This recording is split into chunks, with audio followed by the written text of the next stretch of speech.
Ladies and gentlemen, welcome back to the DCUO Sourcecast. I am, of course, Trex, and alongside me, tonight we have Super Patriot.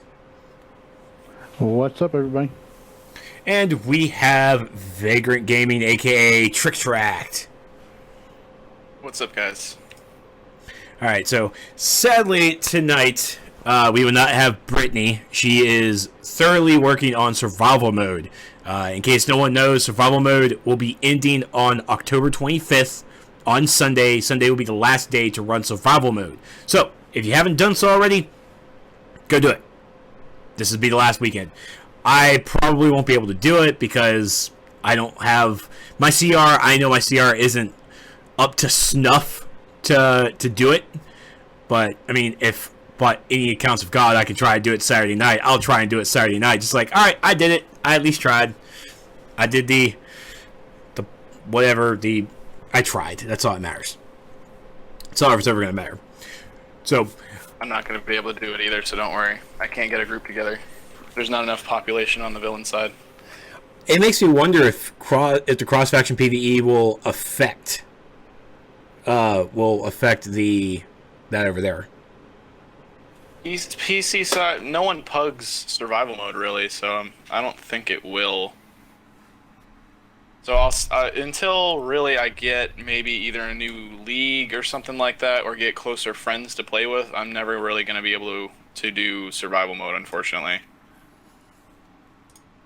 Which is sad.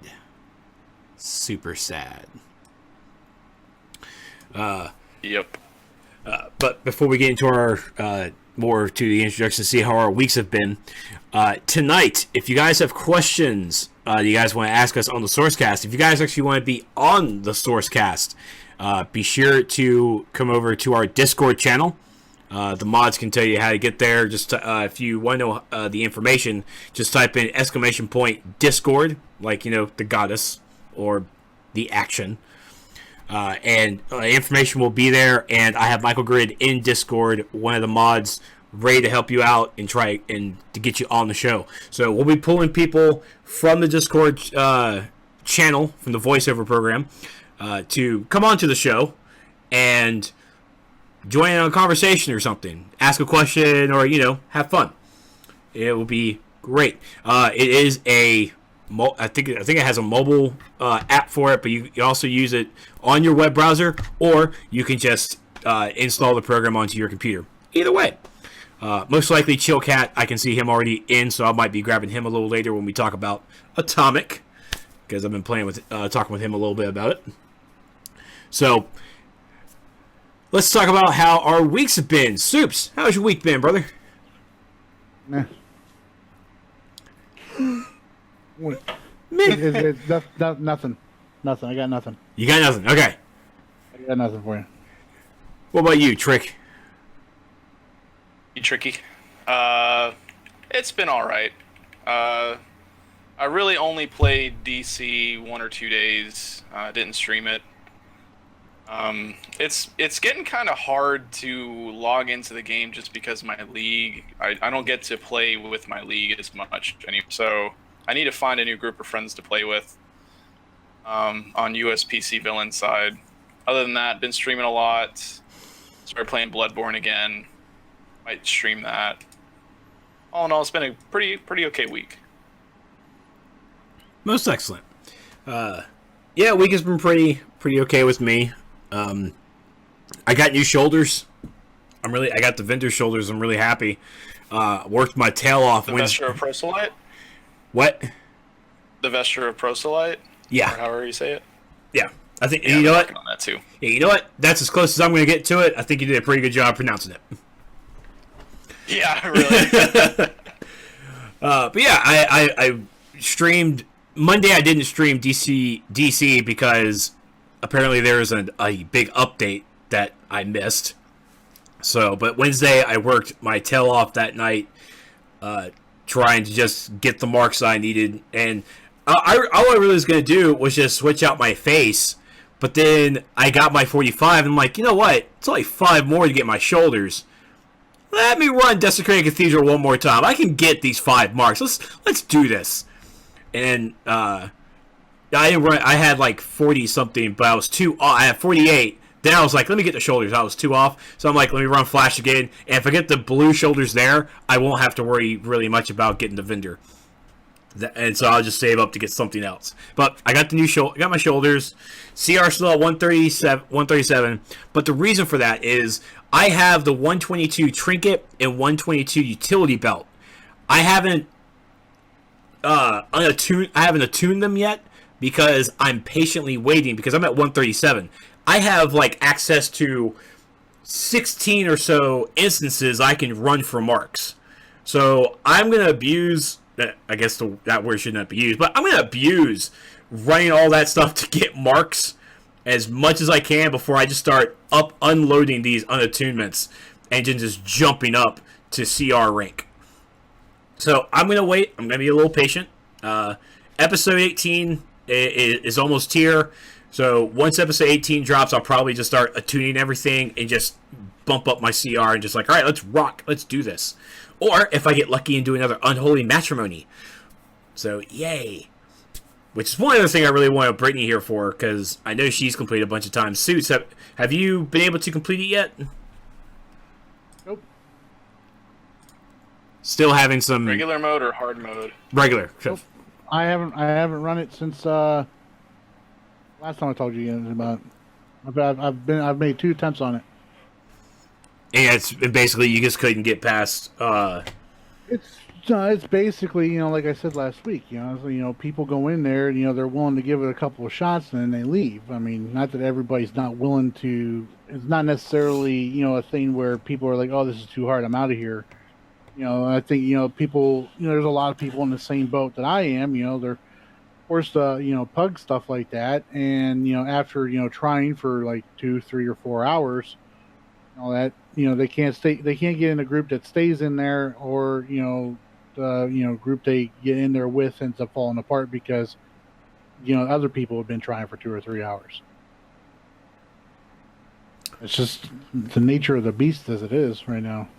Did any of the cause we're going to talk about the patch notes that came out this week, which just I guess we could use the word nerf, even though it was not like a bad thing. Did any of the changes to Trigon this week help you, or did you not run after those hotfixes? I haven't run it. I haven't run it. Okay. I've run it twice. I ran it like day 1 and a couple of days later after that, and I haven't run it since. Okay. All right. When we get more into we're going to talk about the Trigon changes in Unholy Matrimony, and I'm going to bring Chillcat in a little bit later because he was actually able to beat it. So, and since I don't have Brittany, we can at least talk to someone who's seen the changes. So let's go into some news. Some good old news. Oh, that's actually not the right image. So, this is the image. So, first things first. On Wednesday, it was announced that the Prometheum keys are on sale. Plus, the lockbox drop rates have increased. So for any of those that are non-members, you guys can get 1 key for 100 Daybreak cash, or you can get a 5 key pack for 350. Now, these prices also do not include the 10... Oh, no, I'm sorry. These are only being purchased by non-members, so the whole thing is not... Yeah, that was silly of me. But yeah, the keys are on sale for non-members. Nice little discounted price. And the lockboxes are dropping a lot more now. But I didn't see that when I was playing on Wednesday. I played for 4 hours. I didn't get my mark. Or I didn't get my box, my first box, until 3 and some change.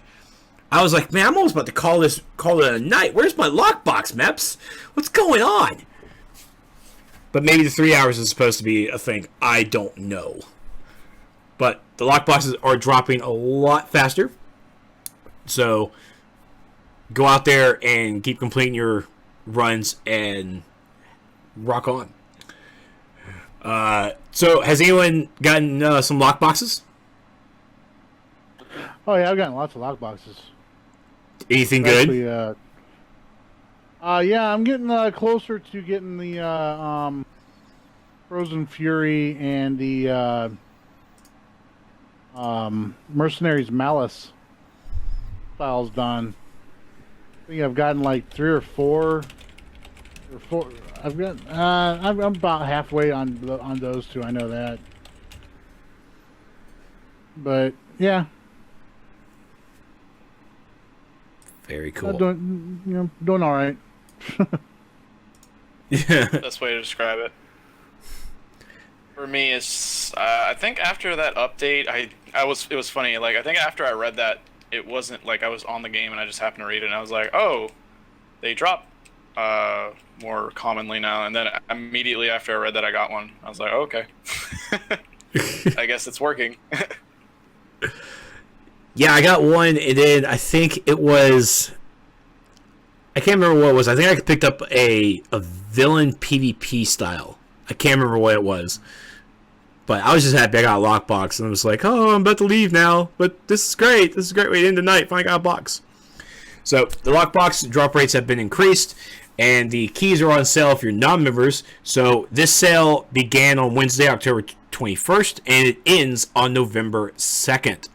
Which November 2nd is also the last day of the Halloween The Witching Hour event. So if you guys haven't gotten all of your werewolf stuff and your base items, be sure to pick it up. Be sure to run it this weekend. November 2nd is the last day. November 2nd. It's also the last day of the seasonal. That's what I said. Yeah, seasonal and the premium lockboxes are done on Monday. On Monday. So, next in the news. Wear a costume and you could win a Batman Cowl Pack. So, they are running a promotion, or really a giveaway, I guess, where you can... for the witching hour is upon us, it's time to get dressed up in the spookiest, scariest in-game styles you can cobble together. Do you have enough macrobee mask or creepy cape? Just your character in a version of the witching hour. Macabre. Whatever. Submit a screenshot and you could win. Macrobee. Macrobee. Whatever. I believe in syllables. Macabre. Macabre. That's what it is. Macabre. Scooby-Doo taught me that, but I still messed it up. Macrobee. I could have called it macrame. I'm taking that whole phonetically thing that I said earlier a little bit too literally. Yeah, fragile. It's Italian. Yeah. Fragile. Fragile.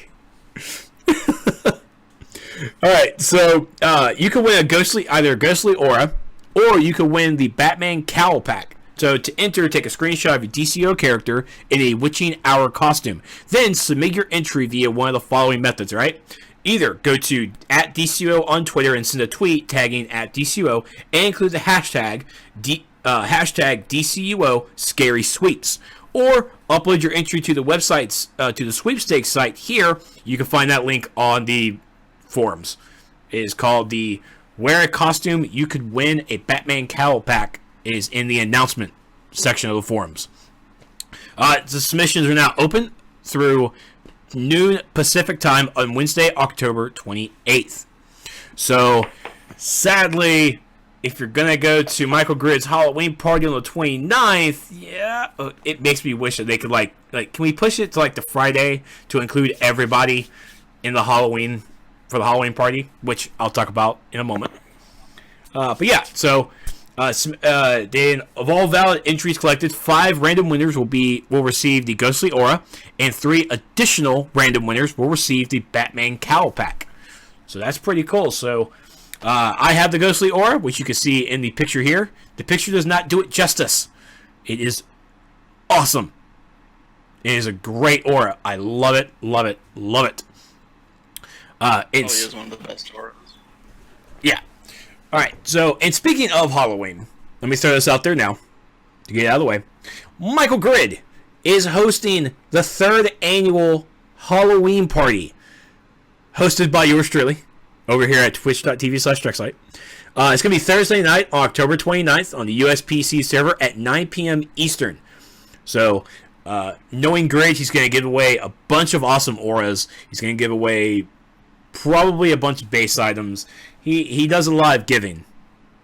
Lots of giving. And you never know. I mean, MEPS, SJ, developers might show up. We might have to have ourselves another fight. We all remember last year. Last year, we had Trigon. Trigon came out to the Halloween party and decided to try and ruin our festivities. But we showed him by dying every single time he popped up. So, third annual Halloween party is good. You guys really taught Trigon a lesson by flooding the floodgates of hell. Yeah!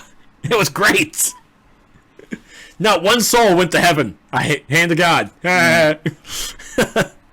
So, be sure to join me and Grid and everybody else on the USPC server for the third annual Happy Halloween party. It's going to be at his base. That he'll send out the links during the stream. And it's going to be on Thursday night, October 29th at 9 p.m. Eastern. So, I hope to see you guys there. And which is another reason why the fourth annual Halloween party is going to be great. It's going to be even better. Why? Because by next year, we'll have crossplay. So the PlayStation players can come out and play, and it's going to be fun. Fun. You guys mostly do that in Alaire, right? Yes. Oh my God! Can crossplay? You're talking about crossplay, not cross-faction PvE. Never mind. Yeah. Well, we can invite villains. Can go into the bases, can't they? Yeah, that's what I was gonna say. Yeah, I thought you were talking about cross-faction PvE because I was gonna say you can invite the other faction into your lairs. Yeah. You said crossplay, so yeah. Heroes and villains, come on out. It'll be a fun time, and yeah, next year for the fourth annual, it's going to be. I cannot wait because it's going to be crossplay. We'll have PlayStation players now, and there is a maximum how many people can be in a base, so it's actually pretty fun. All right, so back. Oh, wrong clicker. All right, next, Supergirl, new TV costume now in DC Universe Online. Rejoice.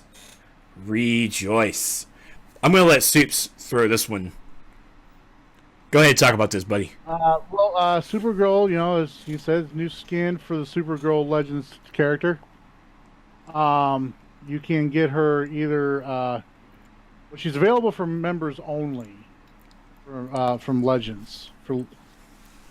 But you can purchase her with your Marks of Legend from the Legends kiosk. Also, she's replacing the Supergirl that you see in all of the instances. The few that she's actually is in, but she is in a few instances where you will get to see the new Supergirl.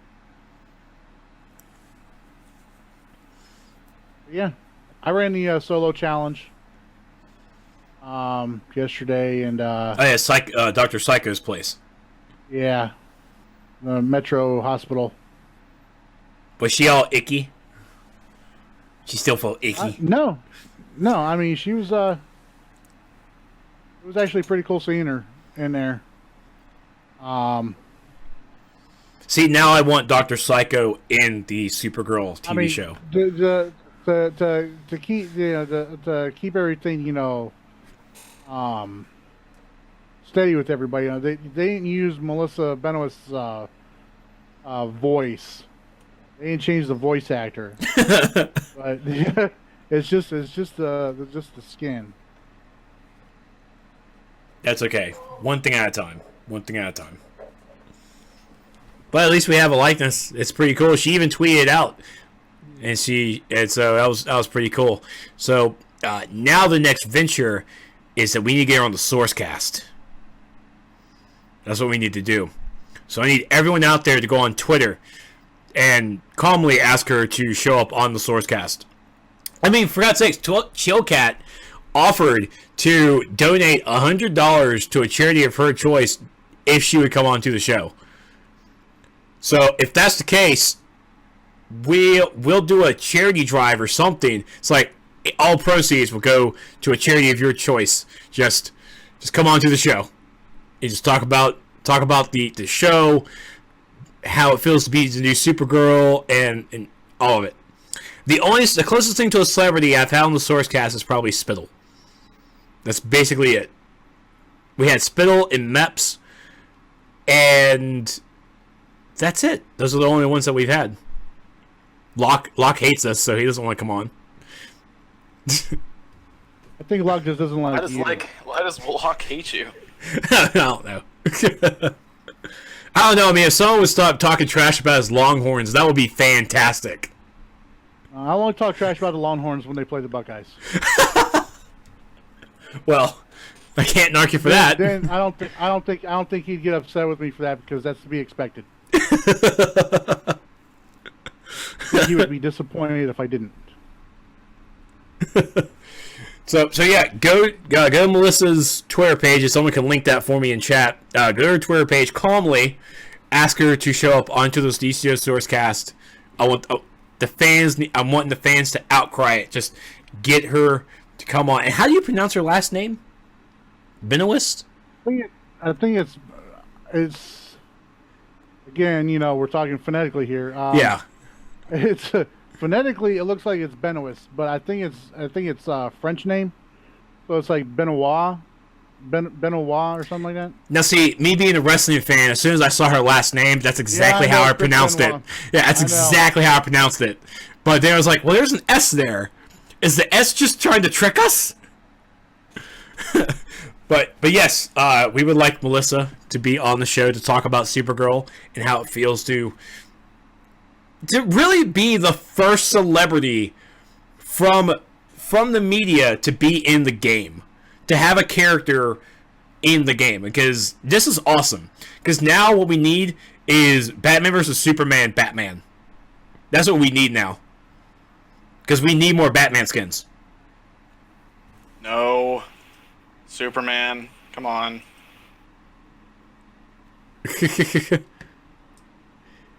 Thank you, Chill. I'm sorry that he did that. Trexlight did that. Well, at the same time, I couldn't do links because some people suck. Thank you, Grid. Sorry, Chill. Don't worry about it. You're okay. It's not my fault. I blame the people who just keep trying to do things. But all right. So, anyways, Supergirl premieres on Monday on CBS at 8:30 p.m. Eastern. Go watch it. Don't go watch that other show that I won't mention. But go support Supergirl. Oh, God, seriously. Like I said it before, and I'll say it again. Your hatred of the Gotham, is borderlining on petulance right now. I don't even know what that word means. You're like a little toddler. I don't want to watch it. No. I'm not gonna watch it. No. That's exactly what you sound like every time you bring that show up. Gotham's just meh. It is kind of meh. I mean, I get it's not exactly what was advertised. It was going to be a cop show in Gotham, based all around Jim Gordon and all that. But they've done some interesting things on there that I like Kill Joker. Really enjoyed. Wasn't the Joker? Everybody thought he was going to be. I thought he was going to be. I have to say, I mean, I saw scene by scene. That shocked the shit out of me when they did that. I was like, wow. I'm like, what the hell? My only thing is... You're supposed to be the Joker, though. My only thing is, penguins can't carry that much weight. I'm just saying. Penguins can't carry that much weight. Because Penguin is carrying that show. Penguin's doing an awesome job. I love the actor. I love the character. And it doesn't even need to be called Gotham. Just call it Penguin. Just call it Penguin and I'm all there. Just make it all Penguin all the time. I've never even watched a single episode. I mean, the first season had hits and misses. It had a couple of good hits until Barbara decided to switch around, and that was just get her off. Just get rid of Barbara. But anyways, but yeah, go watch Supergirl. Premieres on Monday on CBS at 8:30 Eastern and whatever your local time is. Can't wait. I have high hopes for this show, and good luck. Supergirl, like Soup says, on Legends character is on the Legends kiosk for 100 marks of Legends for members only. This is a members only thing, and we have TV Supergirl as our NPC throughout the game for a limited time. Normal Supergirl will come back soon, so just drink it all in. Drink it in. Yeah. All right. So I've got some high hopes. I got some high hopes for that shit too. Actually, I have a theory. I'm planning on doing a video about it. I talked to my son about it earlier about why everybody thinks that Superman or Batman is so much better than Superman and everything. But I got to put it all together and stuff. All right. So let's talk about some server hotfixes. We're going to talk about the live servers, and then we'll talk about the PC test stuff. So first thing first, we have the server hotfix for from Tuesday, October 20th. For Quantum, correct an issue with Time Bomb that could cause damage to not reset when looped back, aka the backwards exploit. There have actually been a couple of threads on the forums talking about this, where players feel that Quantum was nerfed. I haven't jumped on my Quantum tune to see what the damage looks like yet, but Meps has repeatedly come out and said that the damage was not touched if you were not doing this exploit. And basically how the exploit went, and thanks to an actual video, because I was like, how the hell do these people do this? And I saw the video, I'm like, oh, well, that's logical. So basically the exploit went where you cast Time Bomb away from the boss, turn back to the boss or the enemies, and do your normal rotation. And it would just explode and just do like this trickling amount of damage. Just amazing. That was not supposed to happen. So they fixed it where you just do your normal rotation, but players are saying the damage was nerfed, and I think the devs are still looking into it, but so far Mesa said the damage was not touched. So the normal rotation stuff was not changed unless you were doing this kind of exploit. And then for episode 17, the Unholy Matrimony, the Rage Crash immunity has been improved for Trigon's Hellfire Curse. When controlled by Trigon, Raven will now delay a second before attacking, and then Trigon will attempt to avoid casting Fireball during Hellfire Curse. Next, the server hotfix from Tuesday. Tuesday had 2 notes, but like I think the last one was from Monday. This one's Tuesdays. I don't know. So, Tuesday brought us episode 17. They slightly increased the rare gear drop rates in Unholy Matrimony and Unholy Matrimony Elite. So you'll start seeing more rare drops there. The bag luck limiter decreased the number of bosses player can go without being offered a rare drop before the bad luck limiter applies. What that number is, don't know. Will they tell us? No. Or at least, I don't know if anybody asked, but I doubt that they will. I mean, they want transparency, but I mean, they don't want like too much transparency. I understand it. It's because I'm saying now they'll say a number and nobody will like that number. It's like, what do you mean 3? 3's the number? Why is it 3? Why can't it be 1? And that's so. Just be happy that it was decreased. And then Tuesday also brought us the new Legends PvE Nexus of Reality. Has anyone gotten to run this? I'm running it right now. I have not run it yet. No. All right, Trick, how's it playing out? They definitely don't hit as hard as in the real instance. Well, the real one. Well, remember to be Nexus. Yeah, Nexus was a raid, and now it's a 4-man alert. 4-person alert. Sorry, 4-person alert.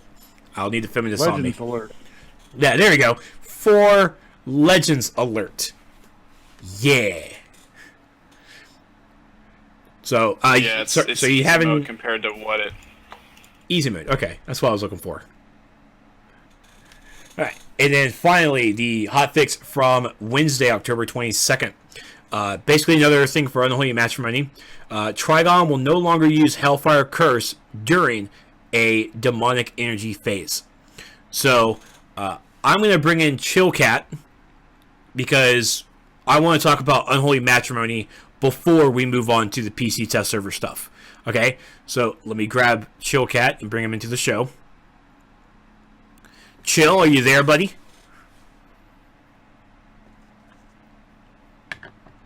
He muted himself. Nope. Oh, he'll be here. Like, I didn't type either. Hey, I'm off mute. Can you hear me? Yeah. Yeah, we can. Yeah. Hey, look at that. Oh, fancy. Welcome, Chill. If anyone doesn't know Chill Cat is a big supporter on the show and my streams. He's in chat right now, and he's a great ice tank. He's an okay DPS.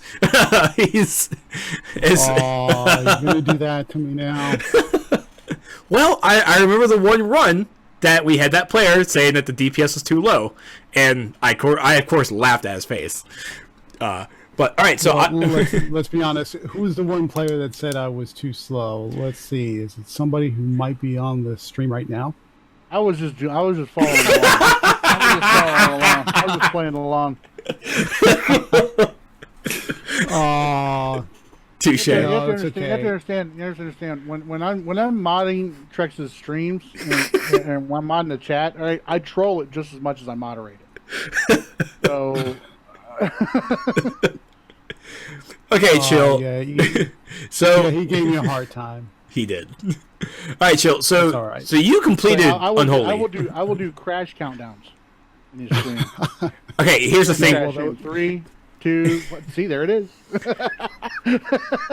So here's the thing, Soups. I can actually create a death counter app, so my moderators only have to type in like a certain command, and it will tack on my rage crashes. Do you want to be in charge of that? Is that what you want to do?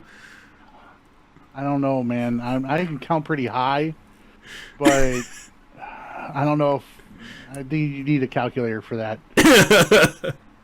He's not lying. He's not lying. The crash count on that particular run was probably in the double digits. I have to say for both of us. That's true. So Chillcat ran Unholy Matrimony with me last Wednesday. I still have to get the video out, and I do apologize it hasn't gotten there yet. But I mean, for God's sakes, it was a 2.5-hour run.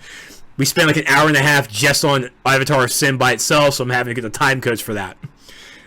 But you finished Unholy Matrimony today, was it? I looked in Discord chat and I saw you talking about it. I had the good fortune of being able to complete it today. That is correct.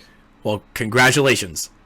Oh, thank you. And wow, even at that difficulty, it's still a bugger. It's just still a bugger. It just really is. And I have to say, on that first run where we did it together, and it took about, I guess, 2.5 hours or whatever it was. Honestly, I think we did a fine job tanking. I think the tanking was pretty good. It was, just a number of coordination factors and folks just getting used to it just didn't come together. But I thought it turned out. I think we still had a good time. I think we learned a lot from it, and extending that from what last week into this week, it helped me to make sure that I knew what I was doing and knew how to move around, where to position myself, and do all the things that were necessary to make sure we pulled it off. It wasn't just me; it was everybody, and it was a pug group. I'm also one of those folks that are not in a heavily active league, so that was one of those things where somebody was just calling out for a tank. I said, "Sure, let me give it a shot," and we managed to pull it off. That one still had a bunch of wipes going on. The pentagrams in particular just seemed to freak everybody out. I think what happens, folks tend to get really focused on the boss. They don't recognize quick enough that they have to disengage so they can move over and take care of the pentagrams and then come back to center. Folks tend to get really too focused on what's going on right with the boss and how fast can I burn down, and you get enamored with that a little bit too quickly. But after a few tries, we managed to pull it off. So even with because we ran it last week, and these changes I just mentioned were all this week, and again, these are like all fixes or changes that are done to Trigon himself. Nothing was really done to Avatar Sin or Brother Blood. This is all Trigon stuff. Do you? Yep. And I know we didn't get to Trigon last week.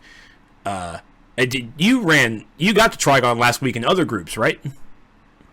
Yeah, I've managed to get to the third boss a couple of times, and we always wind up wiping and the groups eventually disbanding. What was happening here, and what the changes that are listed in the hotfix were calling out, is that if you were getting nailed by hatred, and then the boss does that thing where he sucks everybody in, you need somebody to burn off hatred. But if everybody's getting sucked back into the pentagrams when you've already got that one click, you sort of get that double touch on the pentagrams, and everybody winds up wiping with the one shot, exploding all over the place, and it just turns into a mess. So the adjustment was really more of a timing issue, where you can't have hatred with the meatball, as some people call it, and then that little vacuum pull that he does all at the same time, because it's just untenable if he does that too often, unless everybody's got shields and spam healing all happening all at once to mitigate all that damage. People were just getting wiped out left and right. So they basically kind of, I guess it's a nerf, but it's really more of a timing adjustment, where you can't have all those things occurring at the same time. No changes were done to the health, according to Locke. No changes were done to the health. Everything is still pretty much in place. They didn't reduce any damage that I saw. They just prevented all the damage from overlapping on top of itself. Yeah, and I think that helped quite a bit. I did remember seeing Locke post on the forums when they were talking about, there was another thread talking about this, saying it was definitely nerfed, that it really was a timing issue. They messed with the timings to kind of spread everything out, so it may look like that the boss had less health, but it's possible that you're actually just doing more damage in those spurts before you have to readjust yourself than what you had last week and the week before when it was launched. So it really was a timing issue, where if you think that the boss has too much health, well, also look at what you're doing now than what you were doing before, because you're doing more damage now because you can stand there, knock stuff, do more DPS before you have to move around. I think Locke has a point there. Yeah, he does, and I was trying to take a page. The first couple of runs, or the first couple of tries when we were trying to do it earlier today, I was trying to take a page out of the Book of Brittany. Because I'd seen when she did it with Elite, where basically what they would do is pull Trigon over to the far wall and get him out of that mid-center section, so that when he does his pull, you're nowhere near the pentagrams. But it turns out that's not entirely true, because he does spawn one or two right by him in that corner. So you still have to worry about that a little bit, but it's not so prevalent. So the adjustments really come down to a timing issue. And if folks just kind of keep their wits about them, not get tunnel vision on the boss, it works out eventually. Okay. All right. And I got a few 126 pieces out of it, which is nice.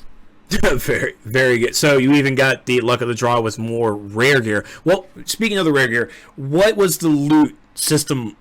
What was your loots like? Well, when you dropped all three of the bosses, what dropped for you for each of them? Let's see. I think I got a shoulder, a belt, and maybe a utility belt. I don't quite remember what the third one was, but it definitely helped on the CR track if you're looking to kind of get as close as you can to that top level before episode 18 drops in a couple. And did you get any green choices? Or was it all just the 126s you had to choose from? Oh, I absolutely got some green pieces. I think there was one of the other fixes that Meps mentioned was that there were going to be a slight adjustment to the loot luck drop, and that was definitely noticeable through the first two bosses. That where on the prior runs I'd gone through it was mostly just 112 greens, but I caught a couple of 121s, I think, in addition to the 126s I got right at the end. So the loot definitely improved a bit for folks that are looking to get some new loot out of it. All right. So are you ready to carry me into UM next time? Hey, buddy, I'll carry you through any 50-minute duo you like. I'm so looking forward to spending half an hour trying to navigate Green Arrow smoke bombs. Oh my god! Well, we're actually about to touch on that on the test server stuff, because that's one of the things that they did fix. They did rework that a bit. So I gotta tell Cypher, because it's like, we're not gonna go through this again. We're just not. I refuse.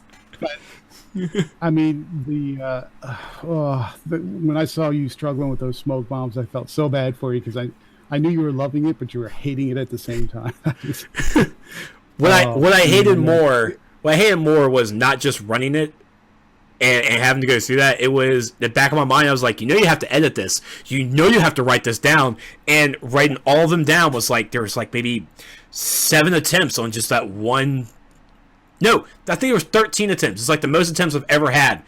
And that's why I had to make it its own separate video. I'm like, I can't put this all together. Separate video it is. Here you go. Just watch whatever version you want. I don't even care anymore. But difficulty aside, I want to say something real quick, if you don't mind, about the content itself. Anybody who's seen my posts know I'm a big story content focused kind of person. I'm really more, as much as I'm into the mechanics, I'm also into the storyline and just kind of the direction of the underlying subject matter. Big props to the guys that put the deal together for bringing back Wildcat, for incorporating more Green Arrow, for incorporating more of the iconics. And for me, I think that's what people really come to see. They really come to see that stuff, and I've noticed a big increase in that with a lot of the content that's coming out lately. They're really putting a lot more iconic stuff in there, and I think that's really the right direction. I really do appreciate that. Well, in that case, you're gonna love episode 18. Yep. Just love it. Do you guys have any questions for Chill about Unholy Matrimony or anything? Not really. No, I mean, I'm going to give it a shot again, probably this weekend. But I mean, I don't know. I was, I'm burnt on the pug run stuff. So, I'm with you. One of the things that I find kind of interesting about Unholy Matrimony in particular is it really. I remember the first time I tried it. It was a 5111. It just did not work. It just did not work, especially when you get to the two Brother Blood at the second boss, and he does that tray wipe. If you've got the healer and the trays wiped, forget it. The group just falls apart. I think this was kind of, in a very indirect way, the devs coming up with a way to encourage having 222, even though they didn't come out and say that. But if you've got 2 of everybody, if you get that tray wipe going on, that really helps you keep the group going. So I think it was a very clever way of approaching that particular complaint, and so that helps a lot. Skyer has a question in chat. How do you beat Elite? If I ever get to do that, I will let you know. Yeah, she seems to be stuck on the first boss. I was so amped up about beating normal for the first time today. As soon as I get out of it, somebody was calling for Elite, for a tank, and I said, hey, sure, I got this down. Let me give it a shot. Never made it past Sin. First boss, forget it. I don't know what happened. I know what happened. It's the same process where you try and split out the boss from the mob. So it helps to have that ice rage combo for the 2 tanks. But as soon as Avatar would jump out and just lunge at the crowd, he would just knock 3 or 4 people out in just the one shot. So his damage potential on his breakout lunge is just massive. Well, it's just one of those things you're going to have to wait till midway through episode 18 into 19 before folks have enough CR to defend themselves against that much damage. Grid asks, do you think people are waiting for the gear set to run UM and UM Elite with? I don't even understand the question. He's talking about the next gear set. I think he's talking about. Okay. Yeah, so are they waiting to get the full Black Hand set before they try back? I want. And I would think probably, yes, that would make sense. For folks that are really struggling, you're going to have to wait for probably about another 5 CR bump before you can really get a good handle on it. Now, I will say that, and this needs a reminder as well, because people are still having the misconception of how gear is coming with this monthly episode.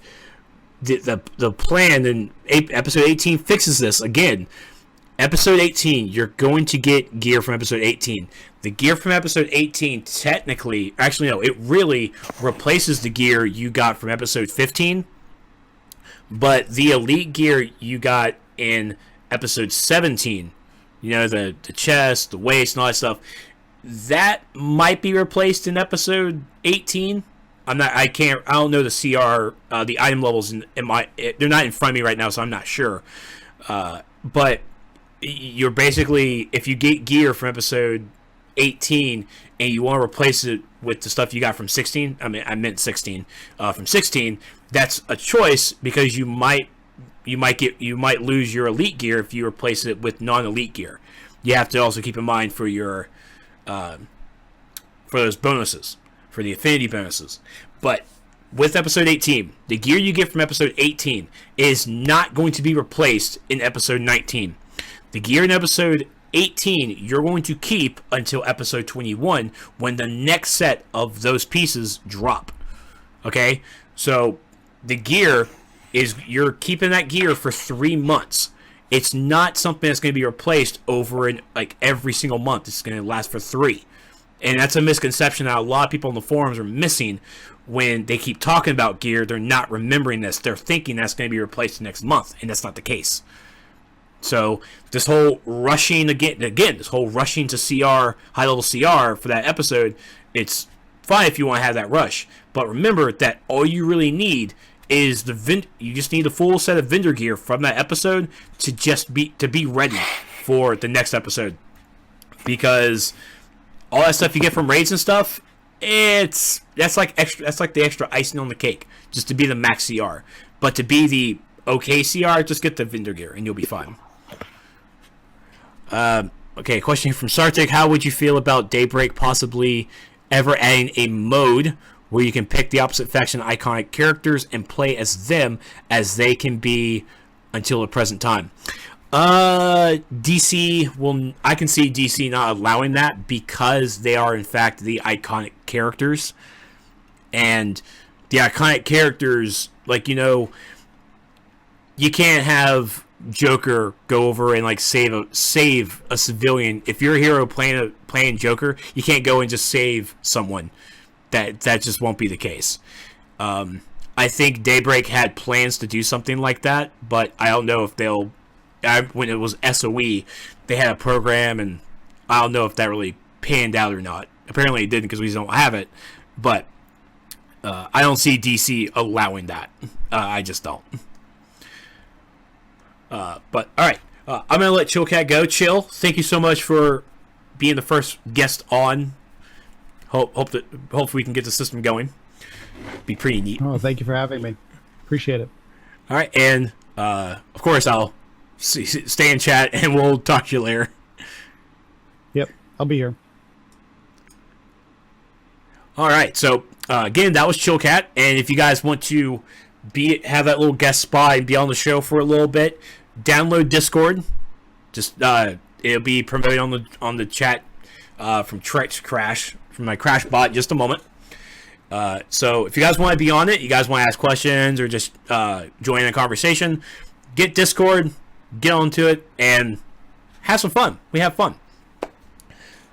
So let's talk about PC Test. So PC Test, the first update was on the 19th on Monday. So for Atomic, they when used in tank role, the following abilities will cost less power: Atom Splitter, Thermochemical Explosion, Neutron Bomb, Beta Surge, and Nuclear Blast. Atom Powered Assault, APA. APA's power cost has been reduced in both roles. I wish I could get Stevie Shimmy. That would be great. For the raid, for Blackest Day, additional collection nodes should spawn on Ranks and Quad, and then fixed an issue where boss doors could potentially open mid-fight. Ooh, that's crazy. And then the duo for Demon's Pit.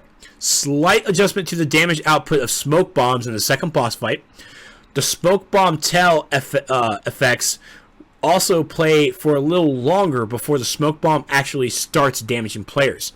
And then Green Arrow Sticky Bomb has been reworked so it's not doing exorbitant amount of damage.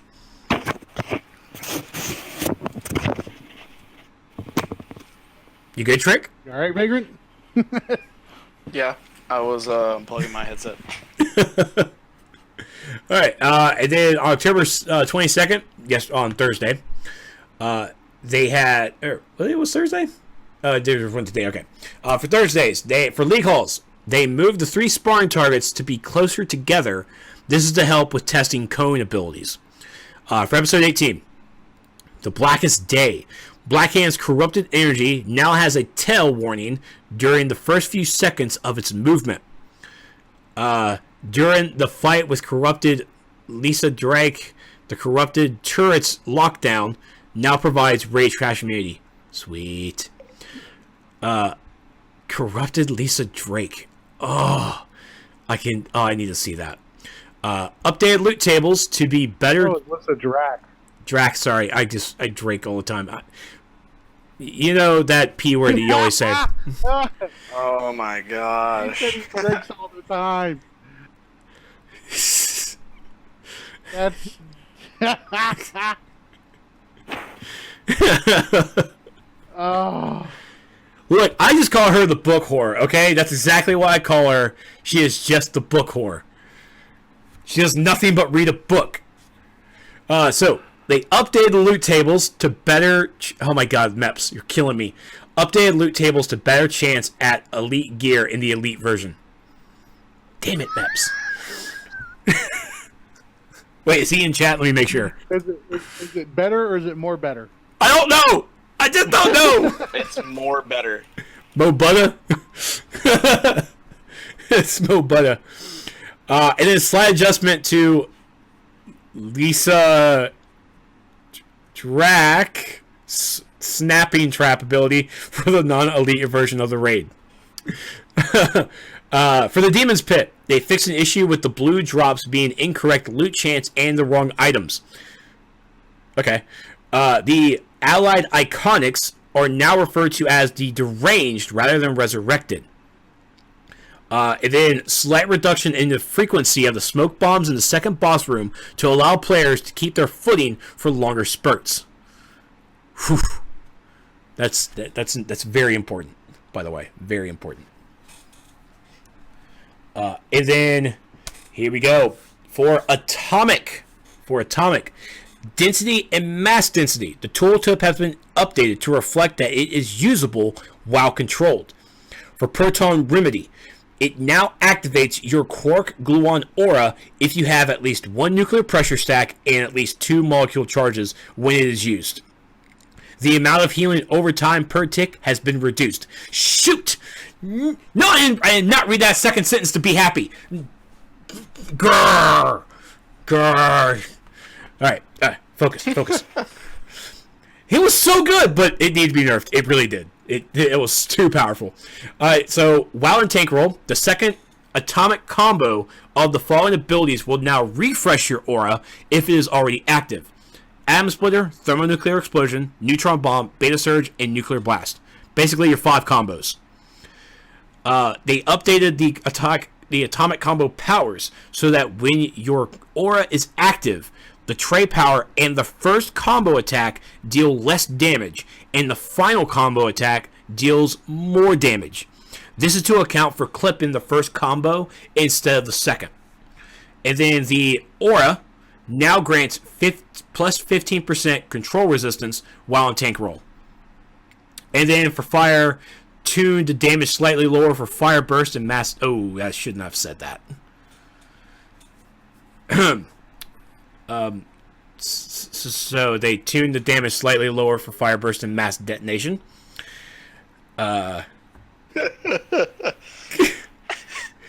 You okay, Soups? That was. I'm listening. Okay. For gadgets, they tuned the damage slightly lower for EMP pulse and paralyzing dart, and they tuned the damage slightly lower for time bomb. Sorry. And then for research and development, they added salvaging to episode 18 loot drops. These are all PC test only, by the way. All PC test only. They're just not. It's not on live, but okay. I'm not really sure fire needed that, but at the same time, I haven't played with fire on the test server. But they were saying that it was hitting hard on the test server, harder than it really should have. Well, don't you think it's about time? I don't know about 100,000. They need something. Give it to them. Just let. They need this. They need it. Come on. You doing okay over there still, Soups? Yeah, I'm fine. Okay. I'm switching on Atomic anyway. Yeah, you are. And then the test server had an update today. Shut up, Sartic. For game update 54, the technical mods. The tooltip for absorption adapter has been updated to reflect that it works with any attack instead of just weapon attacks. Okay? That's good. That's good just to see that red now. And then for powers for Atomic, they split the atom-powered assault visual effect into two parts. The bright center will go out when the damage procs are used up. The charged atoms flying around the outside will remain while power regen is in effect for Geiger version of the advanced mechanic in DPS role. In DPS role. And then for episode 18, for Demon's Pit, they updated the stats for item level 126 tank gear to have the proper defense and health stats. So let's, and I am on the test server. Let me hop on because I wanted to see the change done to APA. So I think I'm actually in my DPS role right now. I ain't getting that scrim, Sartic. I don't scrim. I don't PvP. Scrub. Sartic will probably leave before the scrim starts anyways. Damn.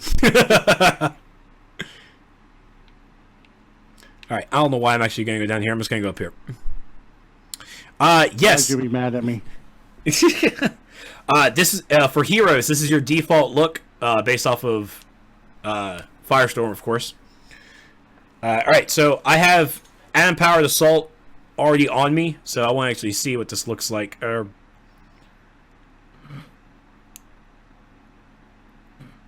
So I might actually have to go outside. I'm going to actually go to... Let me read again. I want to make sure. So the visual effect in two parts. The bright center will go out when the damage procs are used up. And then the charged atoms flying around the outside will remain while power regen is in effect for the Geiger version. Alright, well, I have to actually have... I gotta get stuff going, so...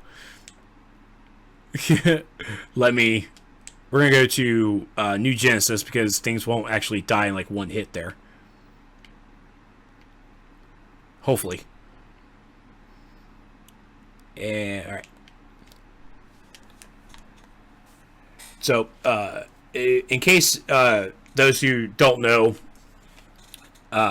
for the power regen to work in Atomic on the DPS side, you have to have either your aura on, or you need to have APA active while you're doing the Geiger combination. So your advanced mechanics are either with the aura and just doing Atomic combos, or you do the Geiger advanced mechanic, which is basically 1, 2, 3, 4, and do it. All right, so let's go find ourselves some enemies. Let me actually make sure. You said option? Yeah, I said options. Oh yeah, options. Yes, I still have to test out the day's power interaction if that's a viable DPS. If that's a viable DPS, one could only hope, right? I highly doubt it. One could only hope. If it is, it's probably from more of a weapon mastery one. I don't know if there's a loadout in that hour that could be used for weapon mastery or not. I'm not sure. I don't think there really is, but stuff that has to be checked and all that. All right, so I'm going to do the Geiger combination. So basically, I start APA, which is my 4th ability. Then I use my 3 atomic combos, and then I just use one of the Geiger abilities. So let's activate APA.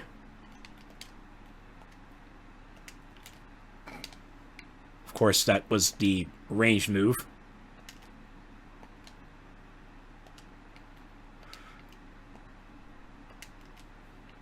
Oh. Alright, so I'm wanting to make sure I'm trying to pay attention. I can't read chat. Oh, there they are. Oh.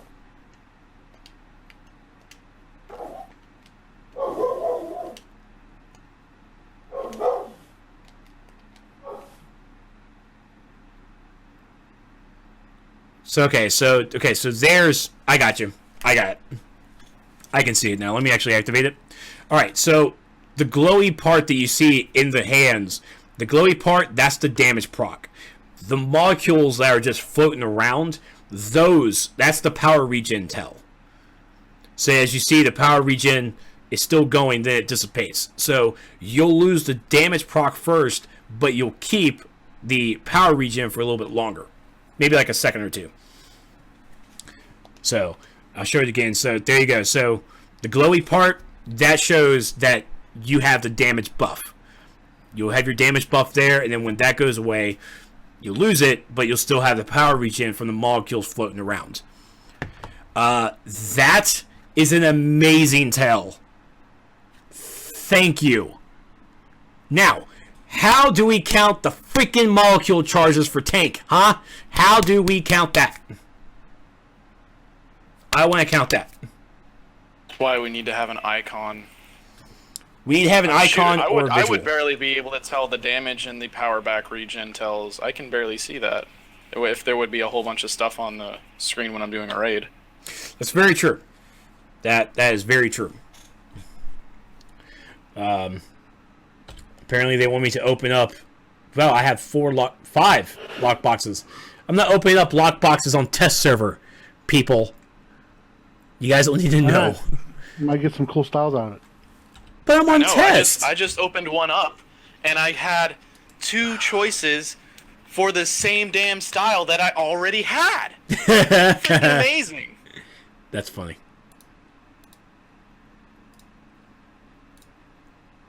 Fine. I'll open up my lock boxes. I don't know. Tech Ninja Back and Psycho Legs. Tech Ninja Back. That's a winner. Fourth World Waste or Avatar Bombardier variant head. Avatar. Exactly. Avatar. Come on, Trex. Wait, I said Avatar. I said Avatar? Yeah, you said Avatar. Oh, my bad. The Rapturi chest or the... Very macabre of you. You're doing it on purpose now if you're saying Rapture. I know. Whatever. So Raptor. Damn, I was about to do it again. Raptor. Raptor. I was gonna say, it's Rapture. Rapture. I was calling it Raptor. That's what was coming out of my mouth was Raptor. And then blood back. Okay, I'm gonna get blood back. Freaking South Carolina education system. Sunstone's edge back or military tech chest. Military. Alright, there. I picked up my lockboxes. That's all I'm doing. And that's it. That's all of... Yeah, see? Rapture. That sounds more Spanish. Not Spanish. Yeah, that. Oh my god. Look, it's a long day. I had to do some English for a friend last night. I don't want to do this. You did English for a friend last night? I hope it was an important grade. I don't even know. The project this thing was due on the 21st, and she texts me at midnight asking me for the help. I'm like, what? It's midnight. I'm tired. You want me to create 20 sentences with these specific words using these participle verbs? I'm like, well, what are you doing to me? I want to go to bed. What was that word again? Participle? It's a participle? There you go. Okay. It, like, I was like, I don't even know what the fuck a participle is. I am 30 years old. I don't do school anymore. I did my some odd years. I'm done. From the sounds of it sounds like you didn't do much school to begin with. South Carolina education system. No child left behind my tail. No, I'm just joking. I'm an idiot, but I own up to that because I just... I can't say words right, y'all. It's not in my vocabulary. Say y'all. Yeah, I talked to my English friend in London, and he hates y'all. He hates it when I say that. Now I do it on purpose. No, you do not ask me a question. You ask me a question. That annoys me when Right? someone says that. Let me ask you a question. No, you're not cutting me, sir. No, sir. No. But, so, Atomic is still on test. We don't have a release date for it just yet, but it's turning out to be, I mean, for me, it's a lot of fun. I love this is the first power since Rage that I have been I've just been all in, just all the testing. You guys have seen my streams, hopefully. I have videos popping up on my channel. It's just, I want this power to be so good, and so I'm working hard to give my feedback and have great time with it, learning stuff, and density is so much fun. I like density a lot. It's a shield I'm going to keep in my rotation. For sure. And episode 18 doesn't have a release date yet, but that's on test as well. I haven't done the raid. I may try and do the raid. I feel like I need to do the raid to test it, but at the same time, for me, I am actually with Soups on this one, because I don't want to run that raid, because I don't want spoilers. I just don't. I haven't ran anything on test in a while because I don't want that kind of spoils. I want to be able to experience it. Yeah, I mean, the duo, I was like, I didn't care. But this is Black Hand. This is something that I'm not going to take my Atomic test tank to go and do. I'm not taking my Rage test character to do. I am taking Trex Rage in to fight Black Hand. That is what I am going to do. I'm going to do it good. I'm sorry, I'm going to do it well. Going to do it well. I'm going to do it good. I am good, but I'm going to do well. I'm going to do it well. So, a little bit of a discussion I want to bring to the table. It was a thread that popped up on the forums, and I saw not the thread post on your Atomic video. No. He's giving some great feedback, but it's just a wall of text, and my eyes. Jim, I love you, dude. You're giving me some great feedback, but man, I can't reply to everything in those posts, man. I just can't. Oh, but you do get some good feedback, and a lot of his feedback was fixed with yesterday's post. So I was like, they already saw it, brother. They got you. They got it. But this actually came to me from Star Wars: The Old Republic, because the new expansion comes out on Tuesday. I am getting it. But they also released like this big giant patch this week, and one thing caught my eye, and the thread that I saw today made me remember it more. I want to bring it to the table for discussion.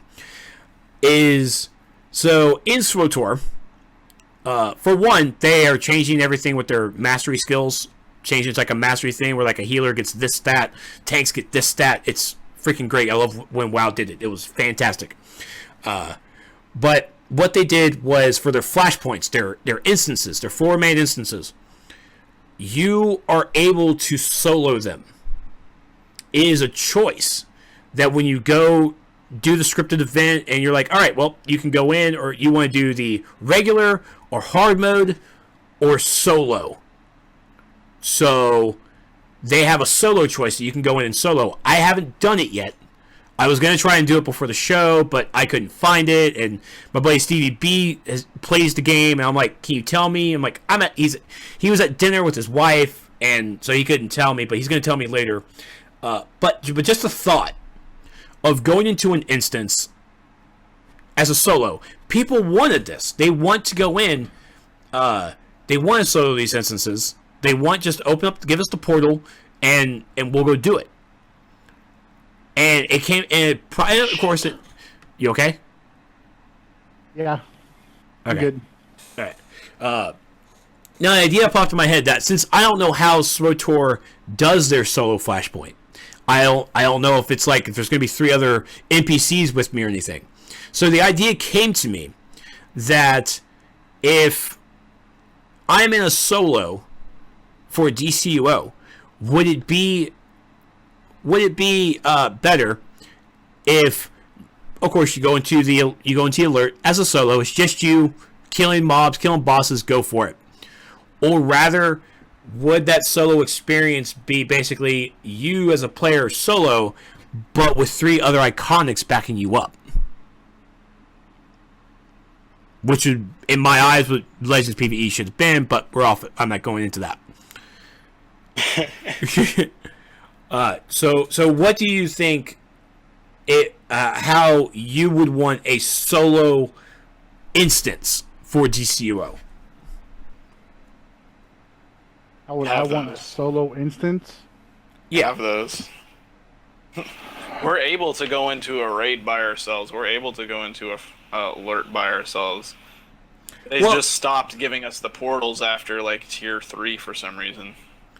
right. But and now I'm just saying, like, across the board. Like, once you reach out of your 12 relevancy, you can go do that solo instance. Now, whether or not you can actually complete it, that's a whole different other story.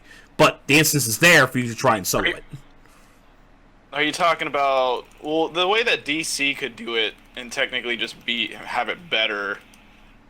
Are you trying to say like you could solo it and still get marks or something? I mean, you would definitely. I mean, for God's sakes, you would have to. I mean, I'm not saying you would get marks, but I mean, you could either get like marks or according to that instance, if it's a solo or alert or anything, or you just get like that the rewards that we get now when we run lower level content.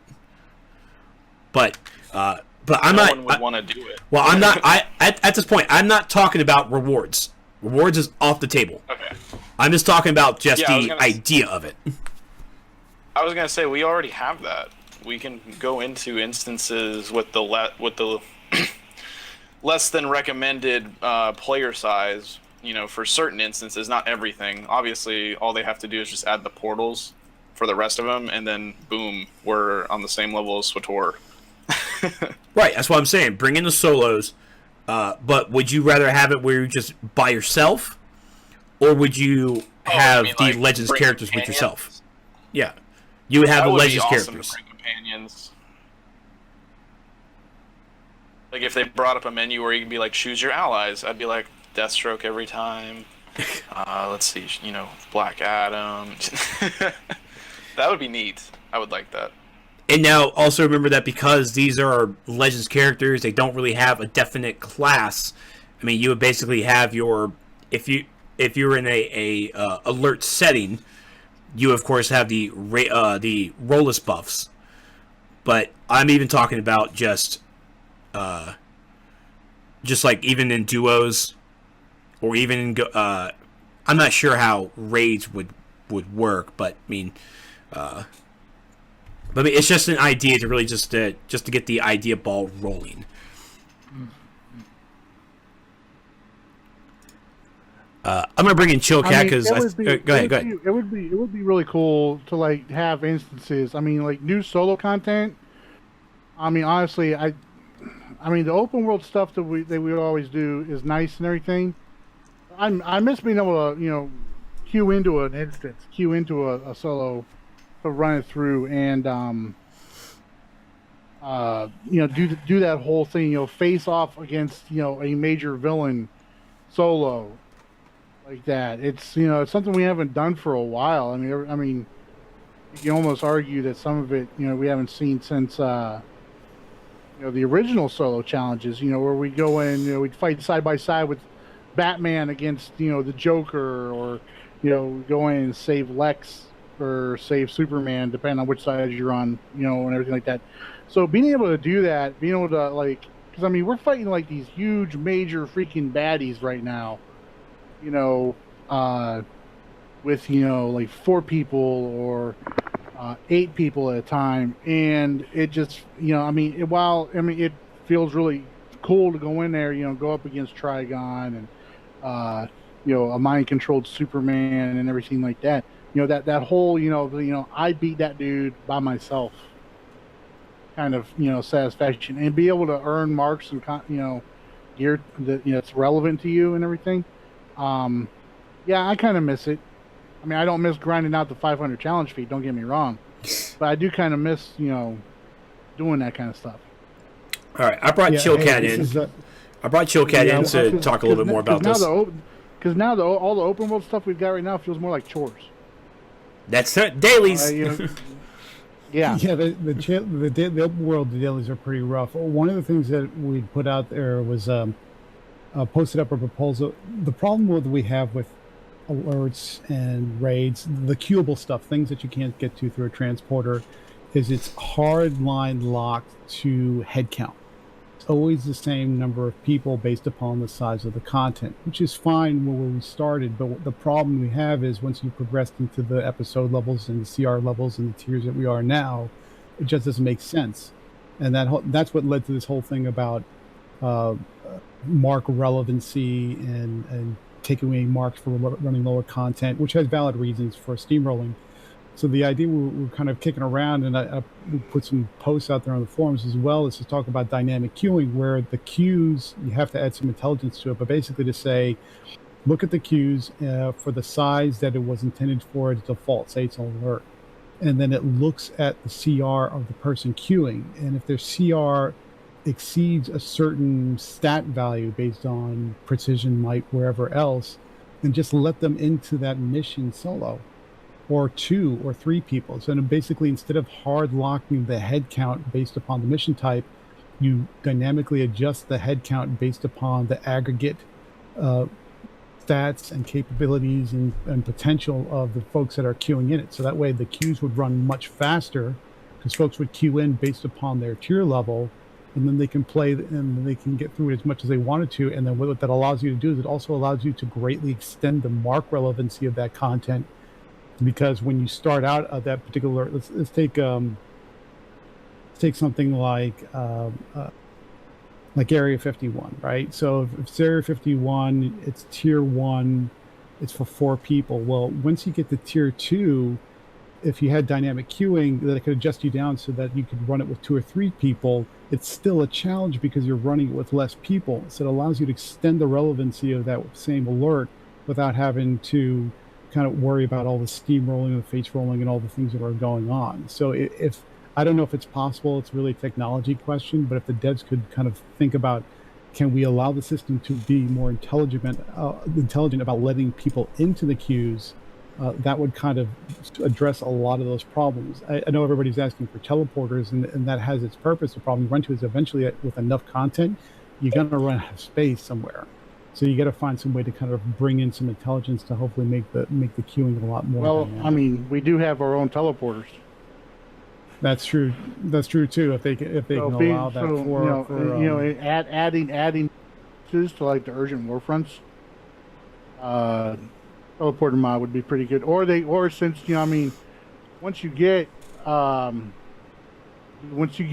Metropolis base and league halls and urgent war fronts, you've got room for a 4th tactical mod in there. So yeah, that would work too, depending on how long the list will get over time. I'm sure the list can get pretty long. You also have that kind of situation where that would only apply for people that had enough to purchase a teleporter for their layers, which might be a kind of an issue for some people. It could be a members benefit thing. Yeah. That's So I very think there are true. ways around it. There's plenty of good solutions out there. It's just a question of priority. I mean, the devs got their hands full. I think that monthly episode release is a great thing from a keeping content fresh perspective. But man, oh man, I bet the devs are running 90 miles an hour every single day. So every time you think of a good idea, I think it's just a question of timing. Well, no, and another thought with it is, I mean, I'm going to have to go off of Soups with this using the teleporter, because if you, let's say you beat Area 51, in Area 51 you get a teleport mod that you can, that you just right click on it, absorb, and that will go straight to a teleport list. But of course you can't use it unless you have a teleporter, which could be a member perk, because you could also, you as a member, you get a teleporter or whatever. I don't know, but that kind of stuff is weird. I don't know how to do it, but having you beat an instance, you get the ability to teleport to that instance from your teleporter would be an awesome perk to have, because that will also give you a chance to solo it. And if other players really just like, hey, I can't do that, well, you also have it on the marketplace. You can buy a teleporter on the marketplace in order to try and use this function. But it also needs, if you can't buy it on the teleporter, and see, a member benefit I can see, I'll probably have to write it down a little better to try and explain it, but I can see it being a member benefit, like Super Patriot said. I can definitely see it, but it would definitely have to be hashed out pretty lengthy just to make sure it works well enough where it's a member benefit to solo queue into this area. But what about the people who don't have it? How do they get to solo queue into it? Solo queuing can't be a member benefit by itself. It's just the ability to solo queue from your teleport from your base.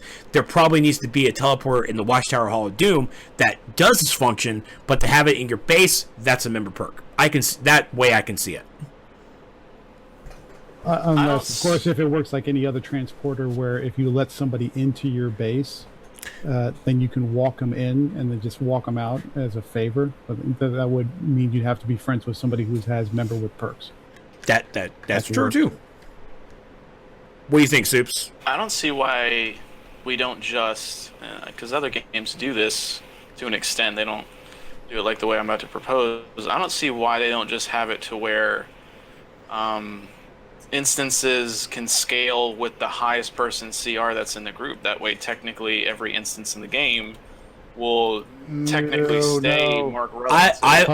I would rather have that. I would rather have a level syncing where everyone is kind of like that max CR for that instance.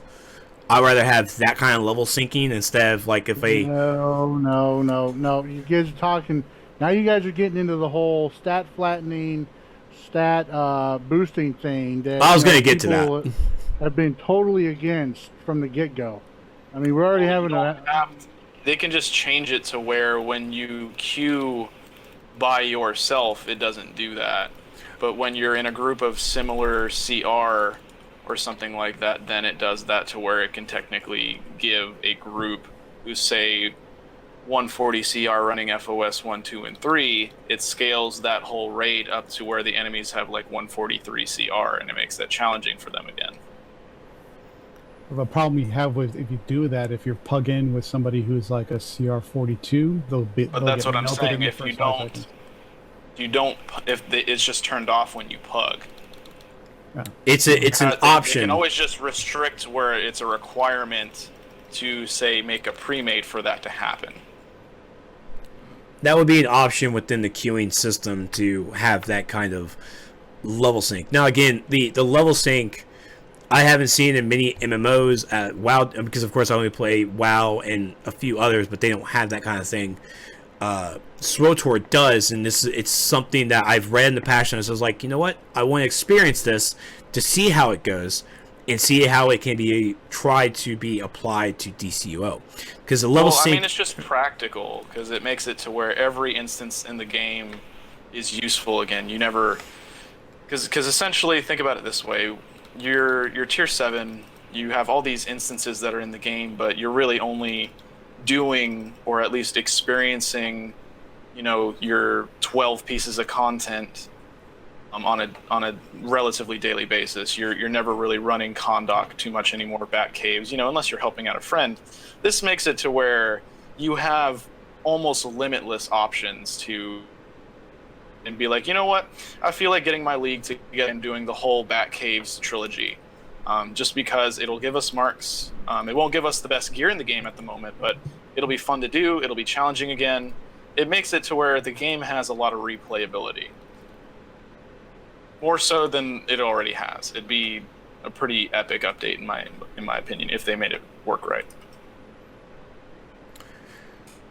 Level syncing in my eyes would have to be, and basically it would, and for me it would be in the case of stat flattening, but stat flattening would not be the default choice. It would have to be an option to do it, because there might be. I don't see how it's stat flattening if it's just like when you queue your whole group, and let's say you have a group of an average of 140 CR, the lowest in your group's 139.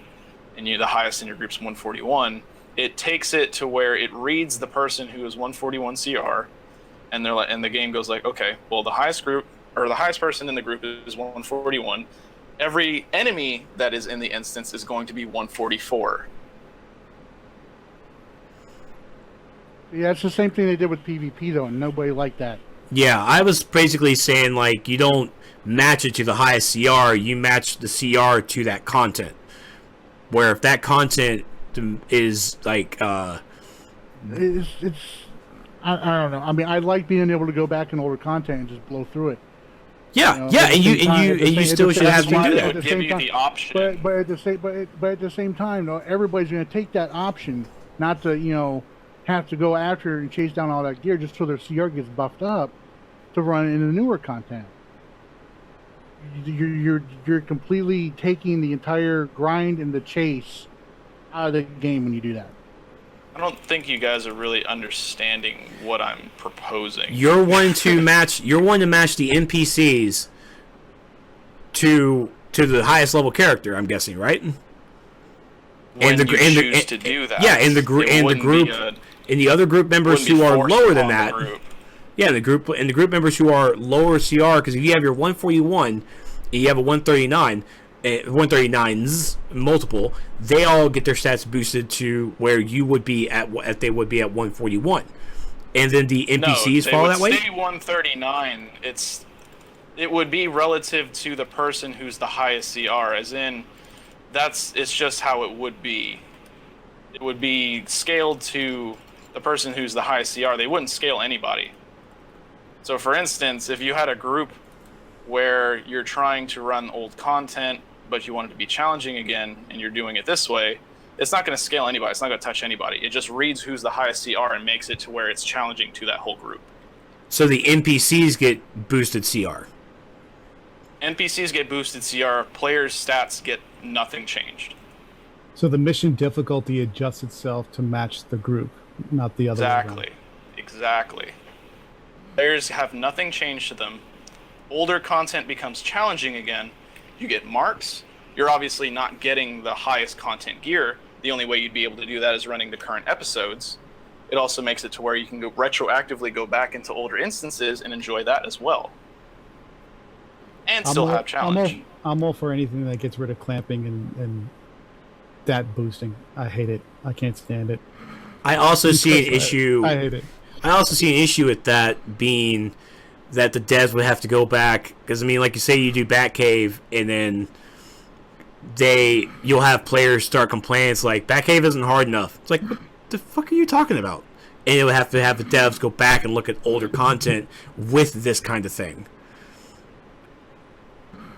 I'm just not sure increasing. It does sound like a valid idea, but I'm also remembering how our community is. And I'm not sure if I'm ready to see Batcave complaints again. I'm just not sure I'm ready for that. It'd still be a choice to go back and run content like that. Right. You know what I'm saying? Because to an extent, it's not helping you a whole lot to run old content like that.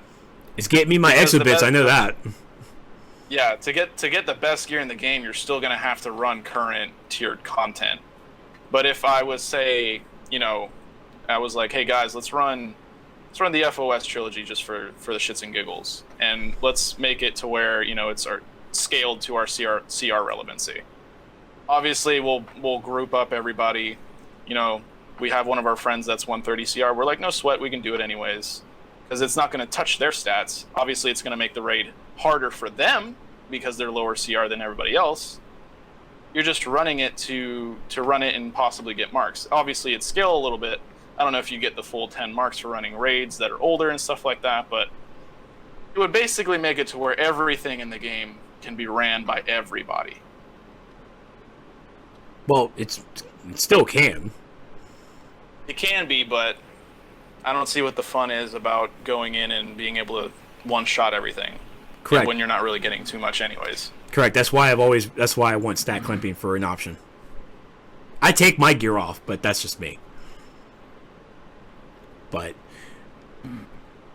of course, the rewards behind that I don't really want to get into. But it's just throwing out the ideas of, and my idea wasn't really for this to make it where old content is relevant again, because fuck it, it's not. I don't care about Batcave anymore.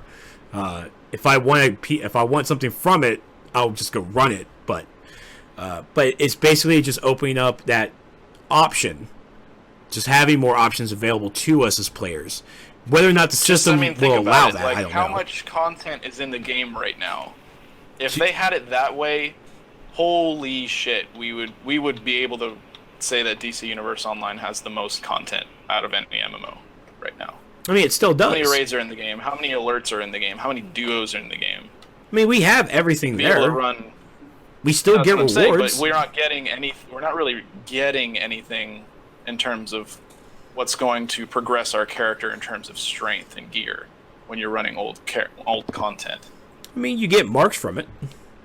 Well, you might get a chance for marks. Not if you're on old content. You get the drop boxes, which was a nice give back from the devs when they cut everything out, when they changed the mark relevancy. But it only helps you with things like marks are in there. Style. There's a luck potential. There's a luck potential for marks, but it's not a really big one. And there's a good reason for doing that. The face rolling was a big problem. It ruins the value of the content for the newer players that are playing that tier, because they're at level. So there's a good reason for them doing it. It's just you're at the point now. If you're like a T6 or a T7 and you want to go back and you want to do like FOS 1 through 3, it's almost charity at this point. And that's to say that's wrong. You can't be altruistic. You can't help a fellow league mate out. But that's what it is. I mean, you're really not getting anything out of it if you've already got all the gear, all the styles, and everything else. So there's not a whole lot of value to doing it other than just out of boredom. Hey, let's just run it for fun. And maybe that's okay for some folks, and that's fine. But if you're looking for mass appeal, that's definitely going to be a sticking. Yeah, you gotta think more people. You have to give incentive. You also have to. You also. I don't think you guys were understanding at first. I'm not proposing any kind of stat clamping at all. I am. I'm not asking. Well, I mean, Well, you are. I'm not. I'm just saying, input a system where, like I said, if it's just me and my friend queuing for a duo, and we want to say run the original flashback duo, and we're both around 120 CR. Let's say I'm 123, he's 119. We both queue for it. Have the game where it like scans our characters and goes like, all right, well, they're around tier, I think 120 was like what, tier 5 or something like that, tier 6. They'll be like, all right, well, this duo is now tier 6, even though it's flashback duo, which is originally a tier 2 duo. What's the problem with that? Obviously, the rewards you're getting in terms of gear is doing nothing for you, but you're still getting marks, which is not how you get the best gear in the game anyways. So it's still going to make people want to queue for the latest content anyways, because that's going to be how they're going to get the best content in the first place. Or not best content, best gear. Still going to be going for the elite gear. It just gives you so many more options to earn marks. It'd be ridiculous. There'd be no excuse for not having your daily or your 3 monthly rent on your freaking base. There'd be no excuse not to get almost everything in the game. Okay, so thinking more about it, your idea is good. The only thing I don't like about it is matching the NPC CR with the highest level person. I think It could be averaged. yeah, That way it's But good. at the It's same weird. time, bringing in a lower CR character, that's on them. You know, it's supposed to be to help them get marks either way. You know, if I'm bringing in a 119 CR and the rest of the group's around 140, and the enemies scale up to like 144, I'm gonna be like, well, you're in here to get marks. That's about it. You're gonna die a lot, but oh well. Yeah, because I'm trying to think. You have to make it challenging again. You know, you can't just make it to where you're gonna face roll it. But that's why you would go into it normally. You know, if you want to face roll content, go into it normally. You know, queue into it normally, or just go into it by yourself. Well, Like, give us the option. Call it like heroic mode or something like that, where it scales to your CR or villainy mode. I don't care what they would call it, but it would give everything in the game. So how would you average a player if I was, as an example, 113?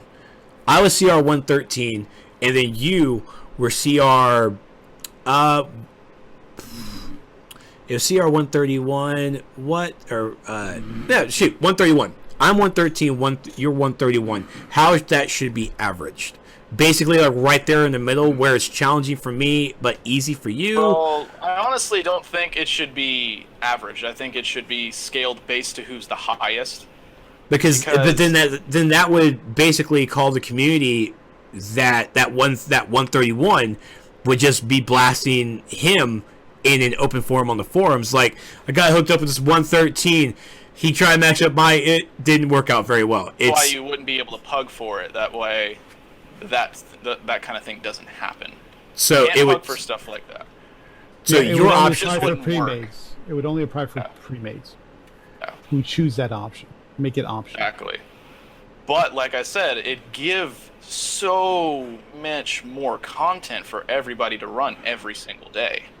Because think about it, how many alerts are in the game? How many raids? How many duos? How many people actually run all no matter that what content? How many people actually run that content every single day? How many people go through their 12 relevant pieces of content every day, much less every week? Yeah, Every but single I would thing. have to say my favorite duo in the game is Flashback. I would love to be able to run Flashback at 138 CR, which is what I am right now, with a friend who's 138 CR, and the enemies are 142 CR, where it's challenging again.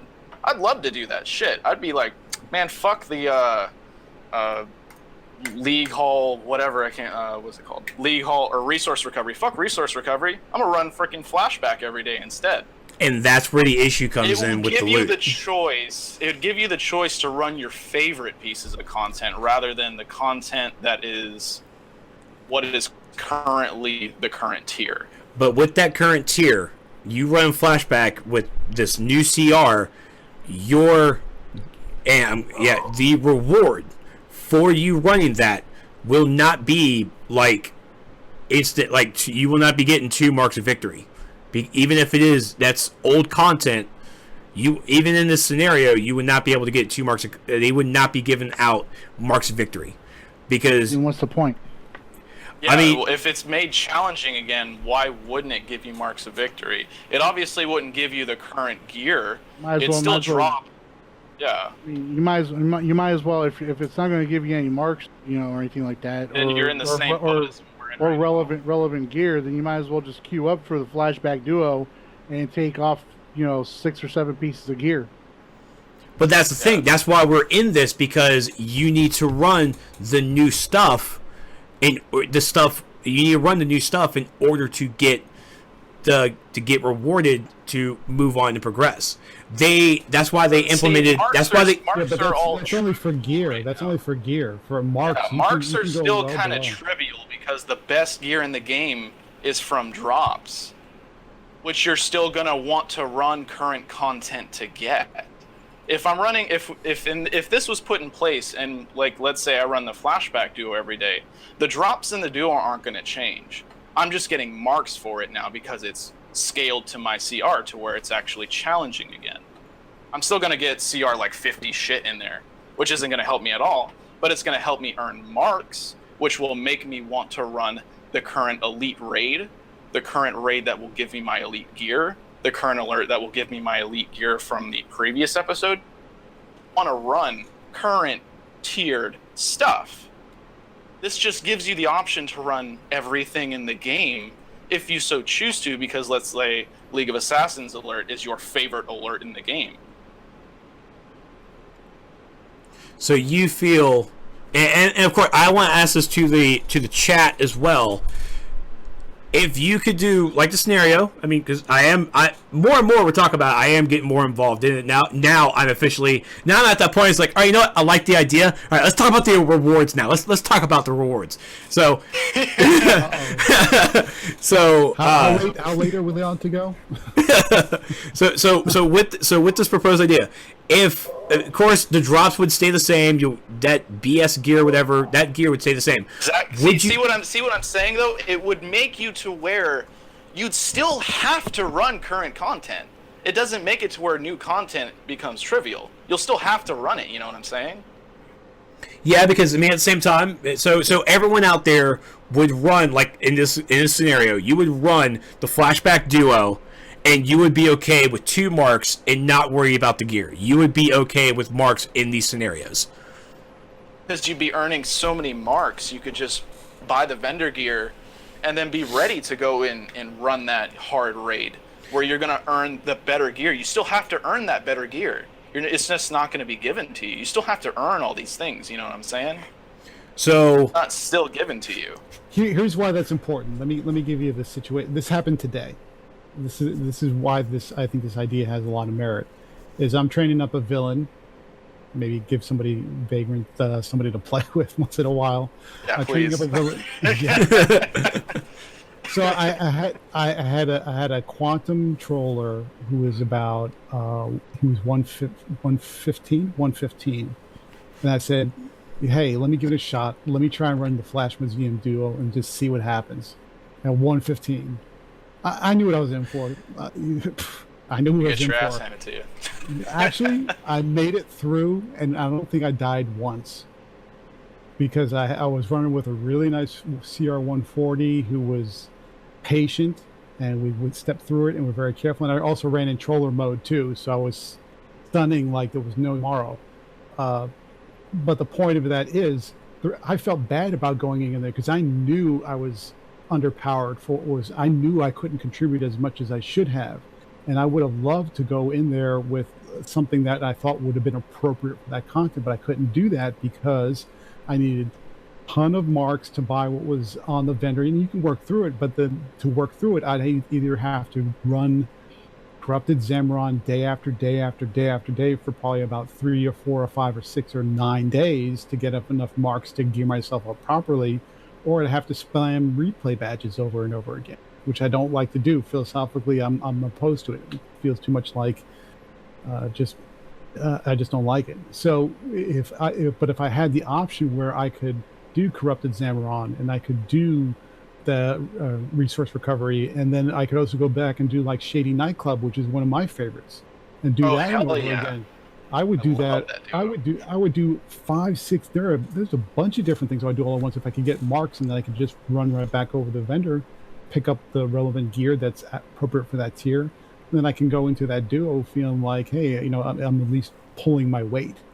And I knew I wasn't really doing that. I was trying, and I wasn't slacking by any stretch. But if I can pick and choose from everything that was in the history of DCUO up to this point, I'd love to do that. So I do that in a heartbeat. And of course the issue that I have, and the issue that I have with it, and it's basically where you can run the current 12 relevancy content. You get your marks. You'll still have to. Yeah, and you'll get gear to progress your CR. Of course, the lower stuff isn't, but the issue I think the devs may have is the fact that if they implement a system like this, or even start talking about it, is you can run that flashback, you can run that Area 51, you can run all this older stuff to get your marks and go straight to the vendor without ever stepping foot into the current tier stuff. Ever stepping foot into Corrupted Zamoron or Bombshell, going in, you don't have to get marks from any of these instances in order to get the vendor gear that these new monthly episodes bring. Now, and Cypher, I'm with you. Now we're getting into the whole conversation about how good is the gear dropping in the current content. I'm not sure we have enough time to talk about loot luck. Yeah. Well, I mean, it's not. And I'm not talking about the luck. I'm not talking about the luck. Kind of do that though. You know, like if new gear in the vendor comes out, you're still gonna have those people who have 100 marks of victory waiting to buy as many pieces as possible. That's gonna happen no matter what we do. So it doesn't really change that fact, even if this kind of system was implemented. Here's because here are the numbers right now. So, for example, if I go to the most recent vendor and I need to buy, I think it's legs. The highest legs I think are something like 118. They're not the highest that you can get because of the way they've structured the loot drop. So if I want to be able to progress to stuff. Right, but if I do UM, which I just did today, I mean, that drops as high as 126. So I still have a reason to run the new content because the gear, I can only get that best gear in that latest content. Even at the vendor, the vendor would get me sort of there, but I still got a ways to go if I'm going to be able to kind of walk into that particular content and then. Not to mention, think about how many people would be going into old content who ignored getting feats in them. Going back and running content just because it's giving marks now, they have no excuse to ignore feats now. If I'm going to run a Hive Moon base that's scaled to a 120 CR now...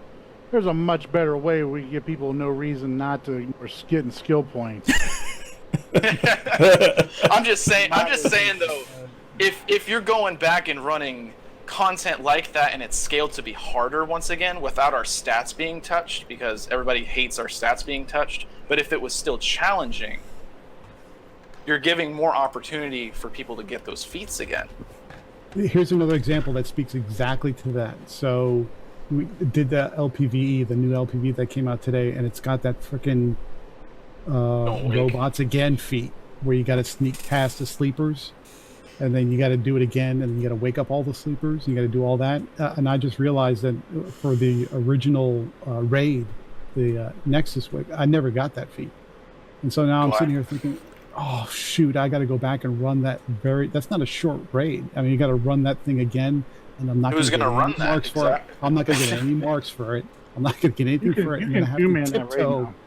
I have to tiptoe past every single little sleeper, and it's like, oh man. But at least if I knew if I was getting some marks for it, it wouldn't be so bad. Now, and Cypher here in chat brought up a point. Well, I think there should be a max amount of marks that can be gained via this method per day or total marks.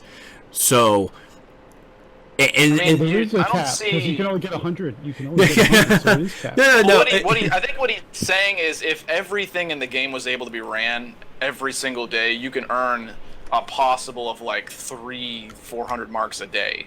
But you're still having to earn everything. You're still having to run that content. And if it's hard, some content's going to still be ran for 20 to 30 minutes each. You're still going to have to earn those marks. So it's not too much of a bad idea still that way. Yeah, you get way more content to run, but at the same time, you're still having to earn everything. It's not like everything's being handed to you. It just gives you way more options to earn marks.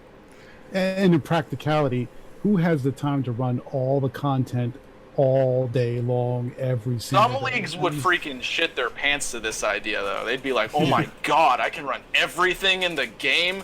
Sign me up. They'd be like... Yeah. Now, something that, again, SwordTort does that, of course, I don't agree with because it actually affects free-to-play players, and it's, I can only run 3 instances a day. It's only 3 instances a day. After I run those 3 instances as a free-to-play player, I'm done. I have to either go to their marketplace to buy like this item that will allow me to run more stuff in a day. Which, first off, that was one thing I was like, that sucks. But I also understand, like, yeah. But when it came out, I was like, I could play this all day. I don't care. Now I'm at that point. It's like I got like a 4-hour thing with me.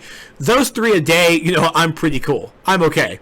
So with this system, where if it's out of your mark relevancy, with Vagrant's idea, how would you think the feedback would go if there was a cap that say you can run? Let's just say 5. I'm lowballing as well. Let's go with, you can run 5 instances outside of your mark relevancy to get marks. So you have your 12, but then you have a chance to play 5 instances outside of your relevancy for marks. And once you run out of those 5, there would need to be a cap, because it's still you still have to earn it. Like, the content's not going to be trivial in any way if it's being scaled to your level. I don't see what the problem is with making it to where there is no cap. Because, I mean, at some point, you're still having to earn everything. Yeah, you get a lot of marks per day if you run everything. But, I mean, at the same time, at a point, what are you exactly spending it on? What are you going to be, At some point, you're just not going to do it to a point, because you're not going to have much to spend it on unless you just want to run it and get marks.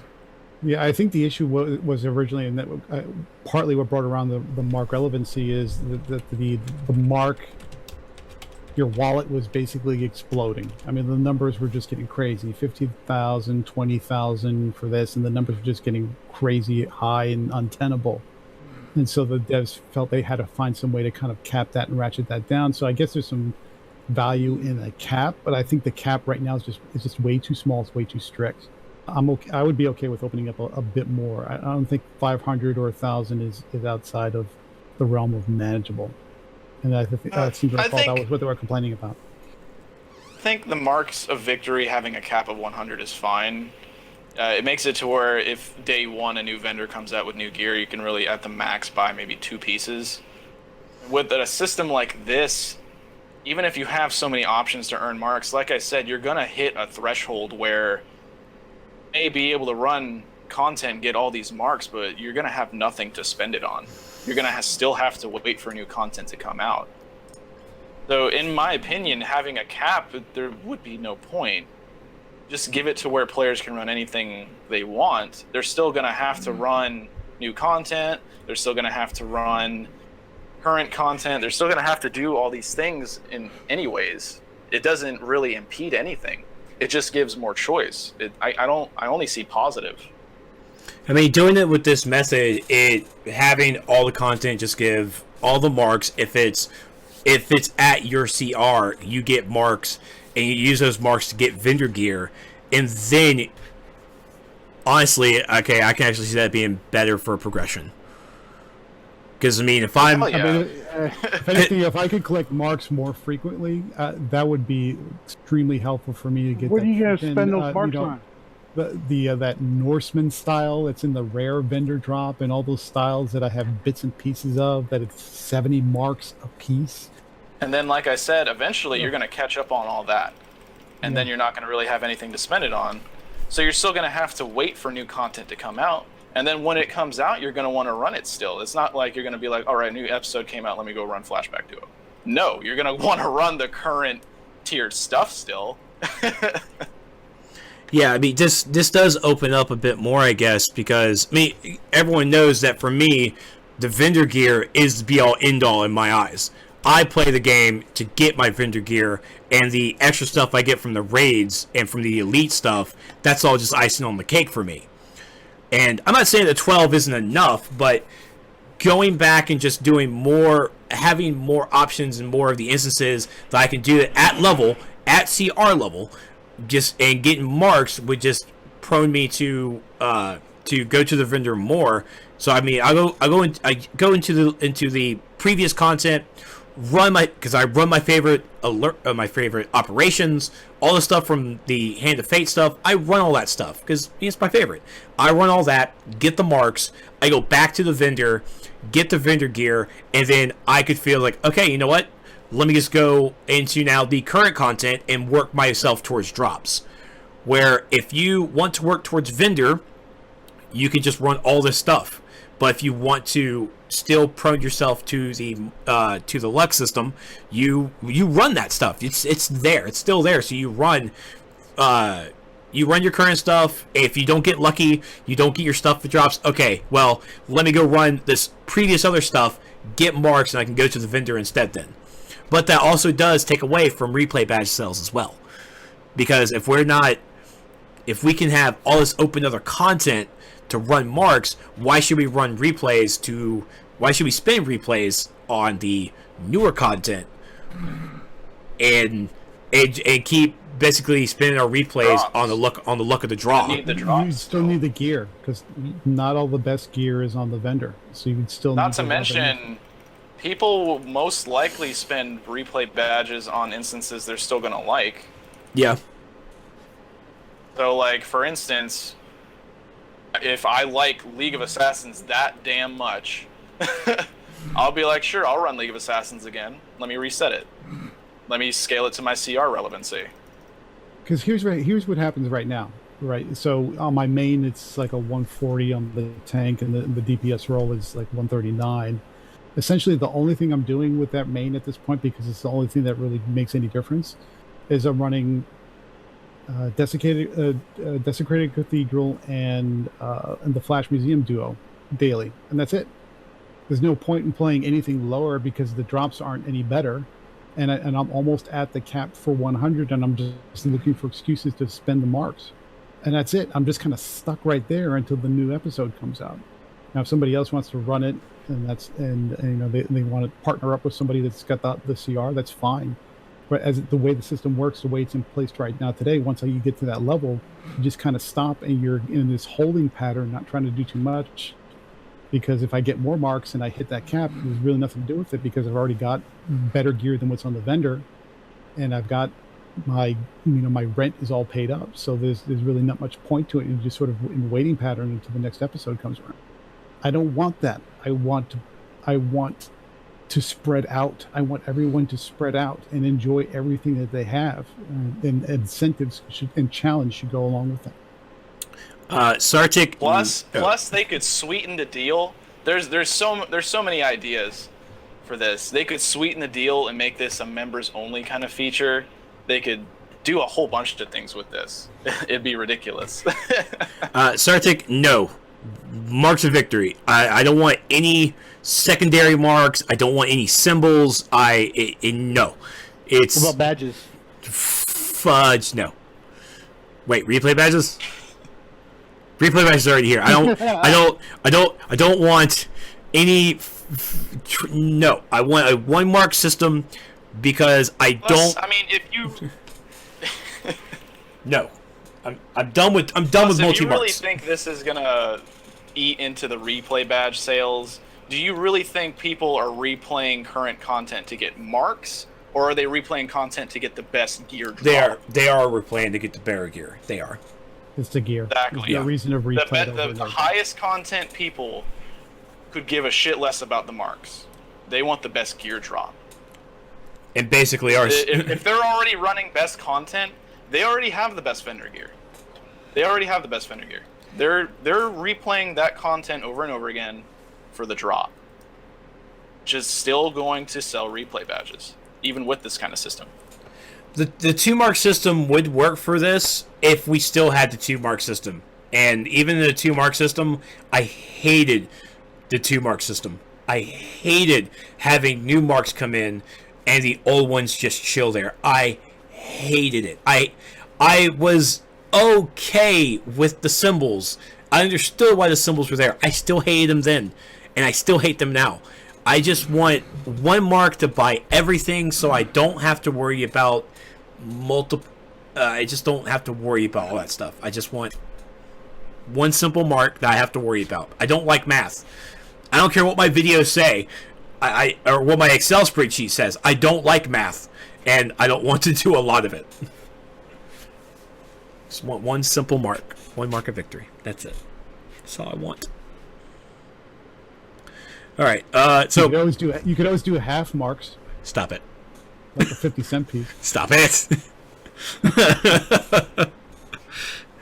All right. So I still think it should be full marks because you're still having to run the raid. well, Or yeah. whatever you're running at the current challenge. I feel like this could be nothing but positive. I mean, if the NPCs can be raised or averaged out to, Not to mention, this would also give it to where you could run survival mode at different CRs if it's just scaled to that level. You can make it to where survival mode could be for almost anybody. I mean, if the math on the averaging gets too complicated, you could always do something like make a tier version of each one of the missions. Have a T7 version of Area 51. Yeah. Instead of having to try and redo the math every single time, just create a different difficulty profile that's relevant for each tier. So whatever CR you are, whatever your tier is, when you queue in, you're given that version of it. and that's the issue that we have now, because we don't have a tier system anymore. Technically, even before, we really didn't have one. It was just whenever these instances came out together, and it's like, oh, well, this is new higher stats for a new vendor. We'll call this tier 2. And so, beginning we had tiers, but then slowly coming across, We had tiers at the beginning until they went free to play. Yes, that's very true. And then it just started getting cumbersome and confusing, and the 0.75s, and thanks Mess for that, for God's sakes. You couldn't just call it 0.5, you had to call it, oh, this is actually tier 2.5, like, stupid Central City. And so we now with the CR relevancy, we're moving away, we definitely have moved away from what we consider the tier system. So it's, in my eyes especially, it's rough because I'm a tier guy. This is my MMO staple. It's like, I believe in tier gear. I believe in my tier vendor gear. And it's like, I don't know what to call this. Is this tier 7.81? I just don't know. And that's why for me it's hard. You basically have to look at this CR band of 3 months. Maybe that's how we can do it. We'd look at a quarter, the 3 months from the beginning CR of that 3 months, and then the last, and within that's a tier. That's how I see it in my mind, and that's what we can say. All right, Area 51 can be locked in this CR tier somehow. I don't know. I mean, tiers can just be milestones of unlocking instances. For instance, getting to tier 5, you unlock all that stuff that you can run. You can learn the next piece of story for that, those parts of the content, stuff like that. That's what the tiers could be if we're kind of moving away from how a tiered system would work in a standard MMO. Yeah, and my name is the devs listen multiple times. Mid-range is actually a product of the developers listening to the community, so your argument's invalid. The devs have I wish actually now have a real chalkboard that I can actually write down every time the devs listen to the community, because a lot of stuff you see in this game, the devs listen to the community. They have listened multiple times. Mid-range was a thing. The devs didn't believe it. We believed it. We kept telling them it's a thing. They finally acknowledge it, and now the powers are getting all adjusted. Even weapons are getting all adjusted to something that we knew was here, but the devs did not, or the devs refused to recognize. Now they recognize it. They're fixing it, and it's coming across. It's longer than expected. Actually, it's actually quicker than I expected, because I expect 3 powers now. I did not expect this. But the devs listen. It might take a lot. It might take a lot of pounding on the door to make them listen, but they do listen. In which I'm definitely going to throw this episode at Beps on Monday. It's like, hey, you guys need to listen to this. Just take a good lunch and just take this. Just do it. I don't know anything about PvP stuff. We may see stuff in 2016. I doubt the rest of the year is going to have anything PvP, but I could be surprised. It's basically how it could go. All right, but I'm going to call it here. I expected the discussion to be good. I didn't expect it to be that good.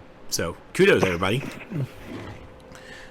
I come up with good ideas. Yay! You stole that idea from somebody from SWTOR. Yes, I did. Because they inspired me. Because I was like, hey, I want to talk about this on the show. This would be a good discussion on the show. But I also expected to actually play the instance to see how it worked. Because in my eyes for SWTOR, I'm like, I don't think I'm really solo. I think you're going to give me some NPCs to play with. But at least I'm hoping for NPCs. For me, going to solo into an instance in DCO, I don't really want it to be solo. I actually want like Batman or someone to join me, but it's also really hard to determine how the NPCs act because we've seen Wonder Woman in Bombshell Paradox. She just attacks black holes in the air, and I don't need her doing that. I think it would be interesting to see Legends characters fill in on PvP arena queues. You can't get enough people to queue up in like a 4-person match and have after a timer set, have the CPU fill in a Legends character that would be on your side if you can't get enough people together. It might be interesting. Yeah. It's never going to be as good as a player. I think what they originally intended, one of the things they intend with Legends PvP for us to do exactly that, though, what you were talking about, Trex. Because remember when I asked about that at SOE Live when they announced it, Spittle said, like, no, when Locke was like, not yet. So, yeah, I hated that. They do it for the safe house arenas, and those Legends are a pain. They hit hard. They are not trivial. So there's some precedent there. It's the NPCs are definitely something scripted. Yeah, it is definitely that, and I guess, and of course, it's better to have a player than probably an NPC because a player can react to things where an NPC can't, and I don't know. In my eyes, I'll tell you now. If they were to make a system involving Legends PvE where you had the option of running that, say somebody who's not geared, all right, they want to run a piece of the newer content to see if it's something they really want to go after or something like that. Going with this. They can run in there and queue into it as a Legends tune and play alongside other players and everything that are actually playing on their tunes. I am actually for that. Like if you were just a fresh level 30 CR 34 whatever CR 34, you want to do you have to own the content. Mm-hmm.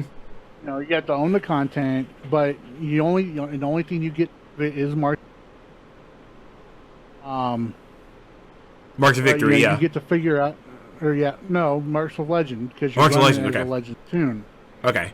But you're running in there to run that piece of content. Say like you're going in there run Gates, right? And you queue up and you're running it as Batman or whatever.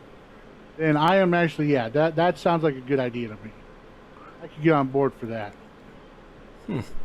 So you'd have a mixed group where some people are running as their main geared tune, and then you might have a mix of lower CR players, but they're able to play that content because they're playing in a Legend skin. Mm-hmm.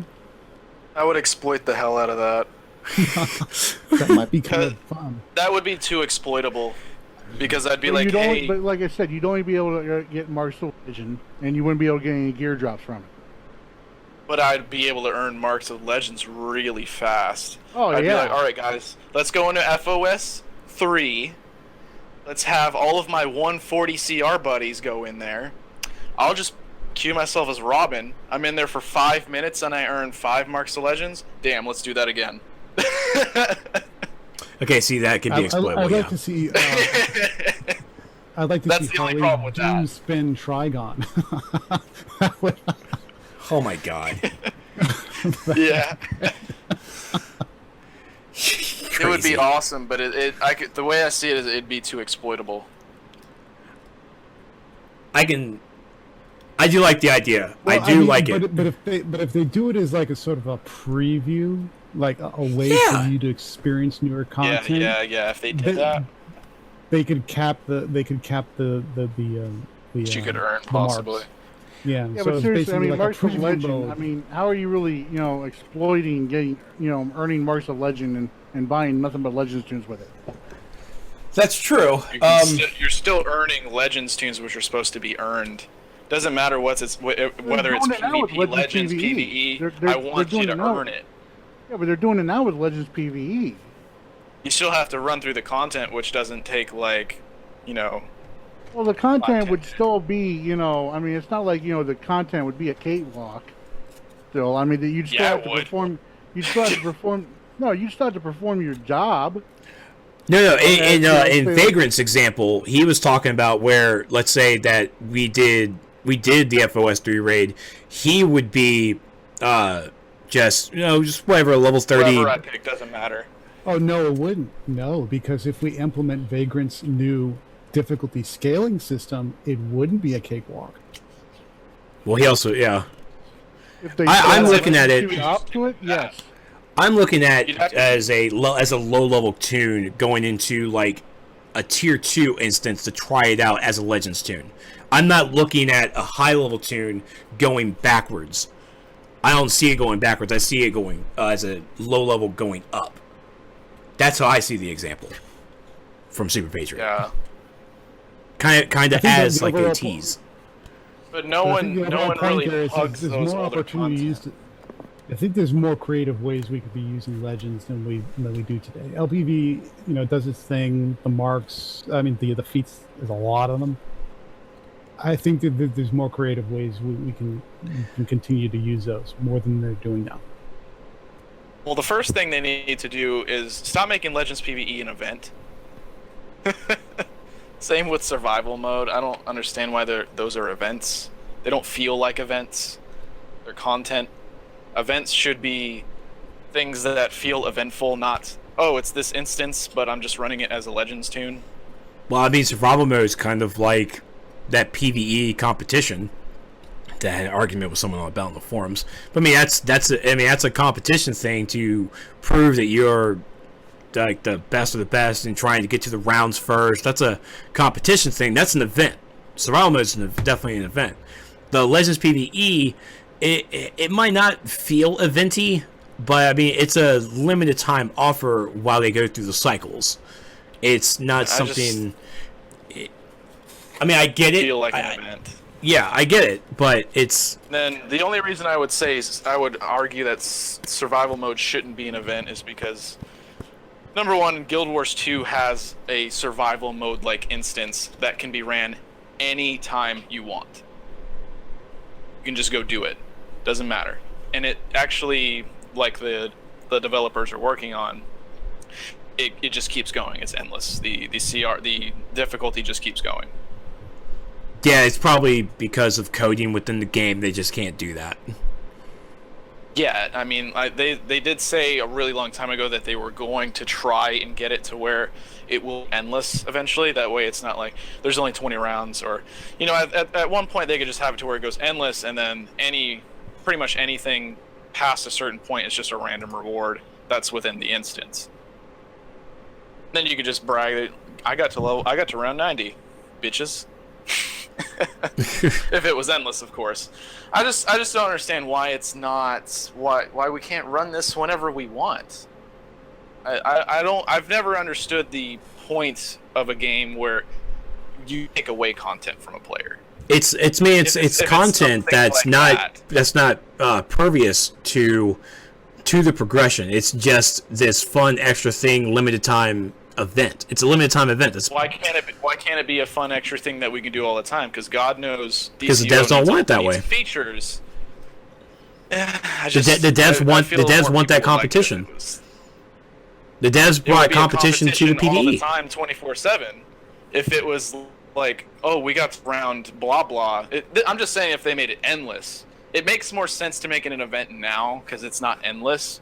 But once it's endless, I don't see why you just keep it up all the time, because then it's a constant leaderboard that's going to change. Yeah, but and then for me, I would think it'd have to be definitely a coding issue. Because then at the same time, you have to think about the bosses they have to put into the instance, making it endless. I mean, they could just recycle bosses. I mean, they already do. I'm pretty sure. No, I mean, like, let's say if it's endless, make it to where every 20 rounds that it recycles everything again. So it's just harder. It's just a higher CR. This is why I think the CR was almost a good idea, because you could do a lot of things with it. Yeah. Like, for instance, if the first boss is whomever, I don't care, like Hal Jordan, round 21 is just Hal Jordan, but his CR is like 30 points higher. Because it's just getting harder and harder. Yeah, I mean, I'm okay with it being a limited event, because I mean it brings much more rarity to the items and the titles that these players get, instead of making it an endless thing. But I mean, endless thing could be something to look at down the road, but I'm definitely okay with it being a timeless thing. I mean, just because I'm not able to go in there and get the one item out of all the survival modes I've ever wanted from any of them. Like, I wanted that red cat. I saw it when they teased it to us in the CRT. I'm like, I want that. And through the 2 months that it was out, I just couldn't do it. Which sucks. But, I mean, it's a limited time thing, so... I mean, the only reason I say it is just because they did say that they wanted it to be never-ending eventually. They just have to figure out how to make it. Yeah. But, alright, so I'm going to try this giveaway setting. It should work? I don't know. Did you make a list of everybody who was here a half hour ago? No. Oh, man, I'm telling you. You gotta screen cap that. I don't got that kind of time. That's a long list, too. That's like 40 people. Grade was on early. You could have given him that job.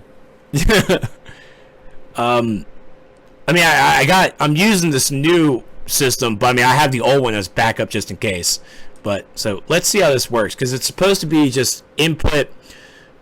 You should just be able to type in ! Supergirl, and you join. But no one shows up in the listing. I don't know what that X is for. That's what's confusing me. Maybe their name? I'm not sure. Try putting your name under it. Or behind it. Just put Supergirl Sartic. It might be their name. I don't know, like I said, usually what I would think an X value would be... That's exactly what it is. You put 1. That's it. You have to put 1. Yep. That's what you have to do. So you just put a number and it puts it in there? Apparently. I think with this Onkbot, I can set it to where I have a currency system, where in the currency system you basically build up points as you continue to watch my streams, and then the X is for is basically how many points that you wager, or the entrance fee. Basically, it costs, like in this example, 1 point to enter. 1 point to enter the drawing. So I wish there was a way I could actually get rid of it, but yeah, I don't have a currency, so I may try next time and just leave it blank and see if that works. So you need to put the ! Supergirl 1 to enter the drawing. This is for $25 in Daybreak cash given to me by Michael Grid. He has donated this. And it's $2,500. It's basically for PC players, but you should be able to use it. I think you can use it for subscriptions now. Isn't that right, Soups? I believe so, yeah. Okay. Yeah, I think it gives. Yeah, that's right. It gives 30-day membership or $2,500.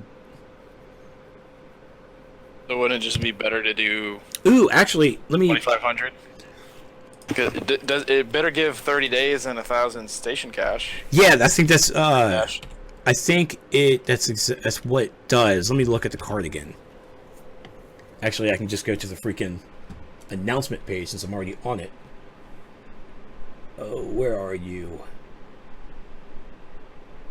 Daybreak cards coming soon. Wrong post, wrong post, wrong post. Okay, let's see.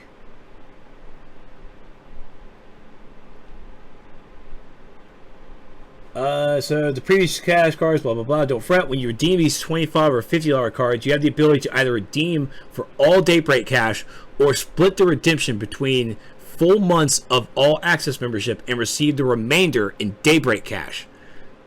So yeah, so you could spend $1,500 to get, you basically get a membership, which would be $15, and then you get 1,000 Daybreak cash behind it.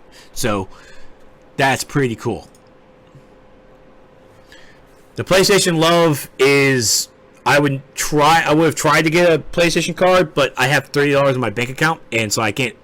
That's gotta last me until next week because of bills. Because of bills.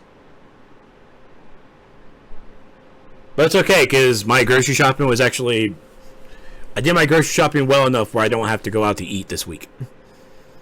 Because I do have a Bojangles love. I do love Bojangles.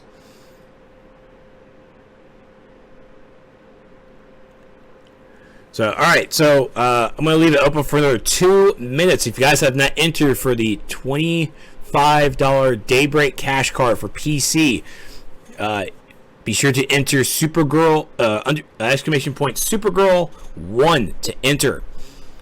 And again, you can use this for the full 2,500 Daybreak cash, or just use $1,500 for the membership, and you get 1,000 Daybreak cash in your pocket. In your pocket. I really probably should have ended the stream before I did this, but oh well. Oh god, I really should have.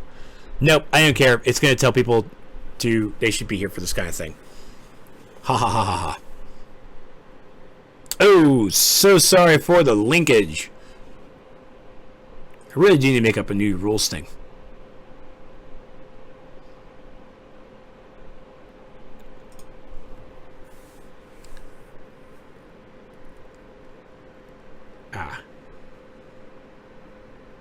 So when do you think Atomic's coming out? Next month. That would be my guess. Day after tomorrow. Today. Yeah, trying to fill some time here since I gotta wait. Before or after episode 18 drop? Probably along with episode 18. All that dropping at the same time, people would explain to shit their pants. I like to say that. Because, God forbid, they don't take their pants off before they have to go poopy.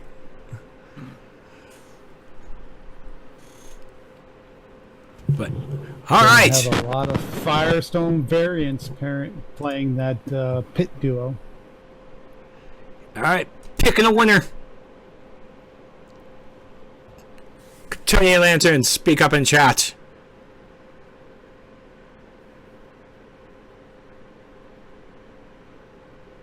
I mean, I do like it. I mean, I do like this giveaway system. It's more a little bit control for me.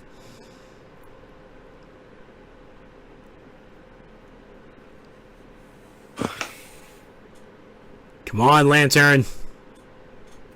There he is. Alright, congratulations, Lantern.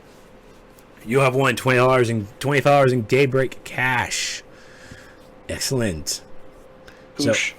So I will be giving you, I'll see you the code on Twitch in just a moment, right after our shameless plug.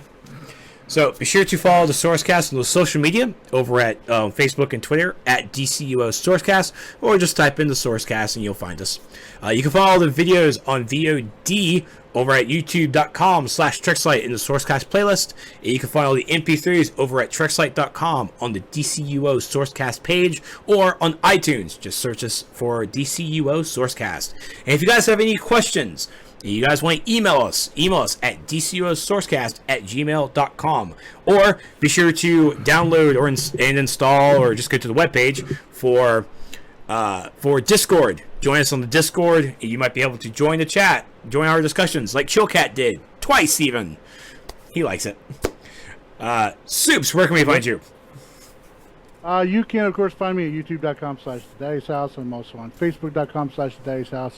I'm also on the Twitter at the Daddy's House there, and occasionally streaming down here on Twitch, twitch.tv/the Daddy's House. Vagrant, where can we find you?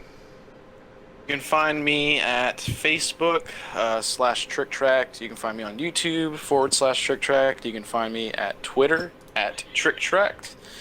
You can find me at Twitch, where I've been streaming relatively almost every day. 200 followers, yo! Yep, 200 followers. Either streaming Mario Maker, because that's my most popular game. DC Universe Online occasionally. Some other games. I have a whole library of games that I stream, so definitely follow that if you just want to see me play any kind of video game. And I also have a Tumblr. I guess I don't really use Tumblr too much.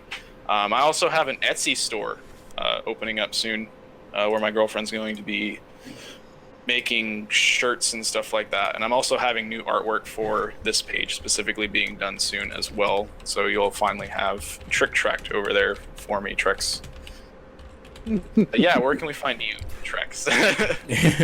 You can find me over at facebook.com/Trexlight, over at my YouTube channel at youtube.com/Trexlight.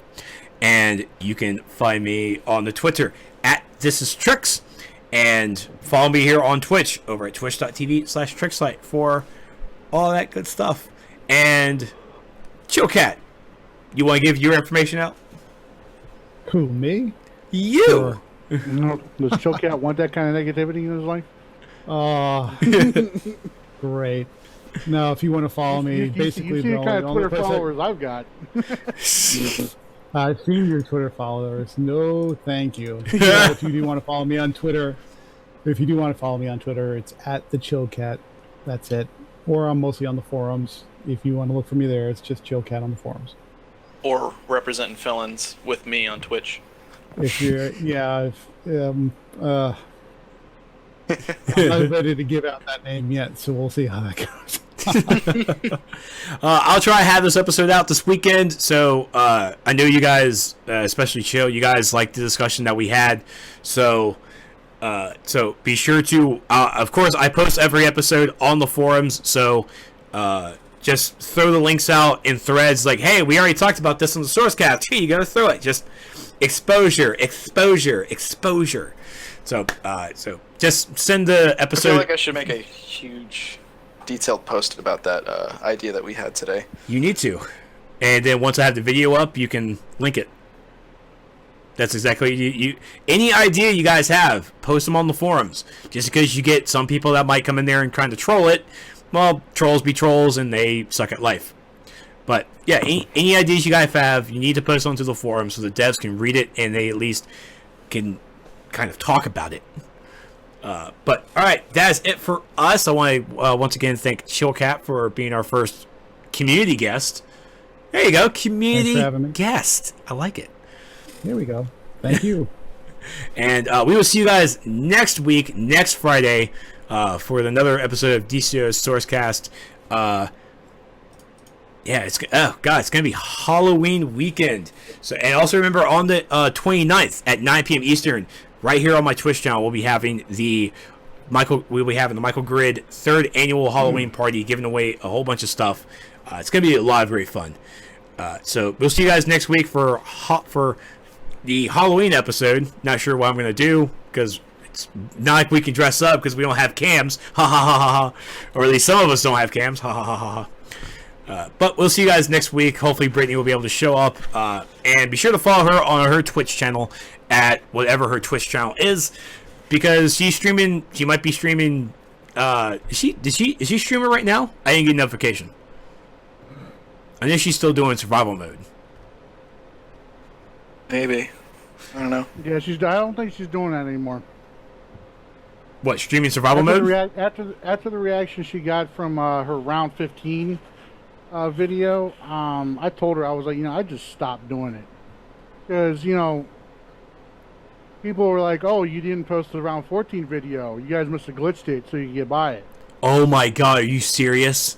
Yeah. Yeah, so I told her, I was like, you know what, just stop fucking, wait until, I would not stream or post videos anymore for those guys.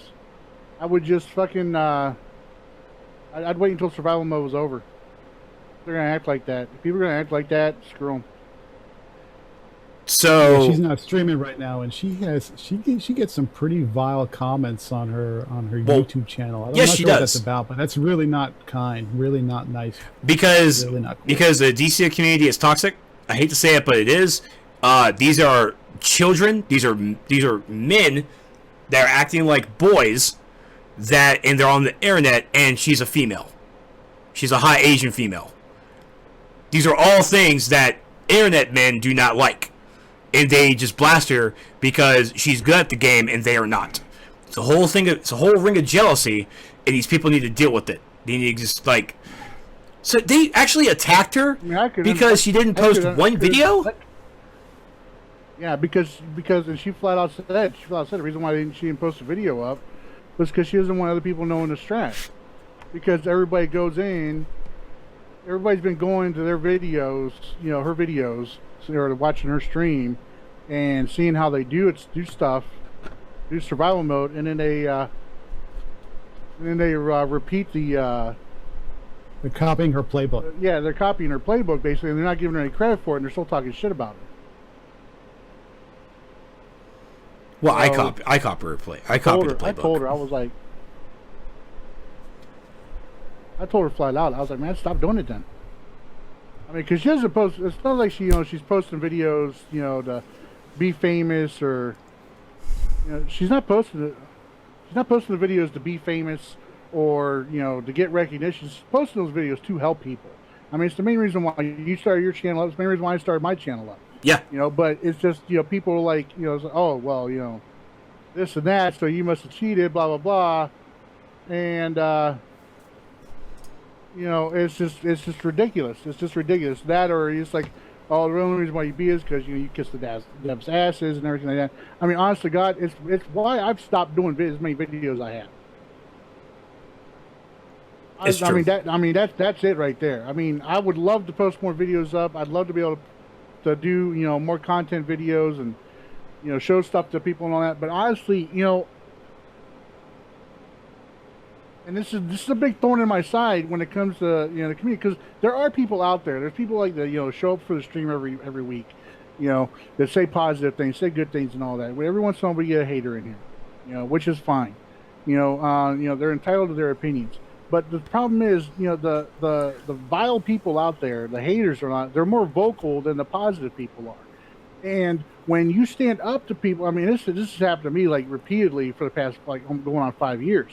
When you stand up to the negativity, to the haters out there and everything like that, you're standing by yourself. You're standing on your own. That's why every time you got a hater comes to you, Trex, man, I'm right there for you, man. I'm jumping down their throat, telling them how stupid they are.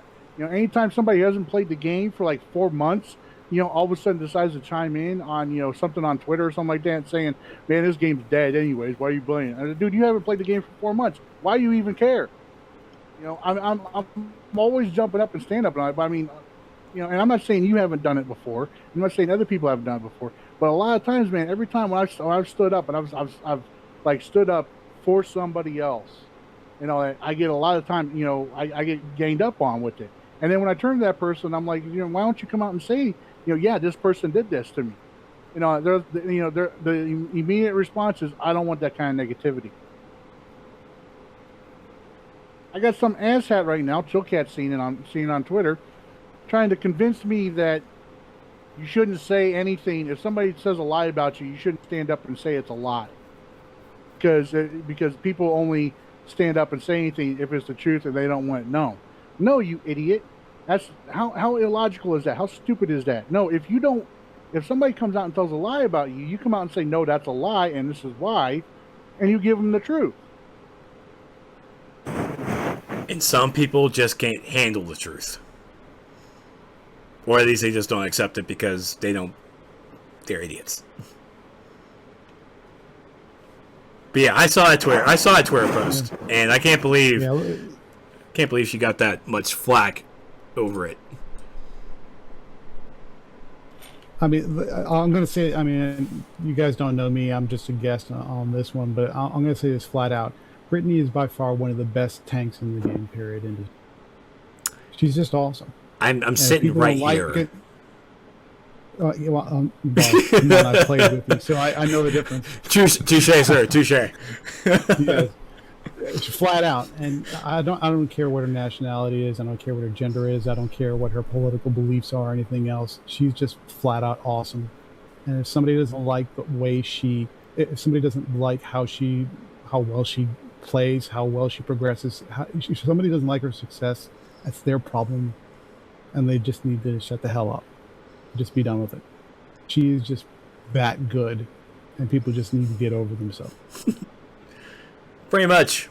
I think the voice of this generation said it best. Haters gonna hate. I don't know the song. That's all I got. No, please stop. No. I don't. I'm not like a fan. I don't. I mean, I'm not. Swift. You got to end this wonderful stream on Taylor Swift. I am, because she is just a relationship nightmare. So we'll see you guys next week. Thanks for sticking around for this last little bit. We'll see you guys later. Bye. Bye-bye. Thank you.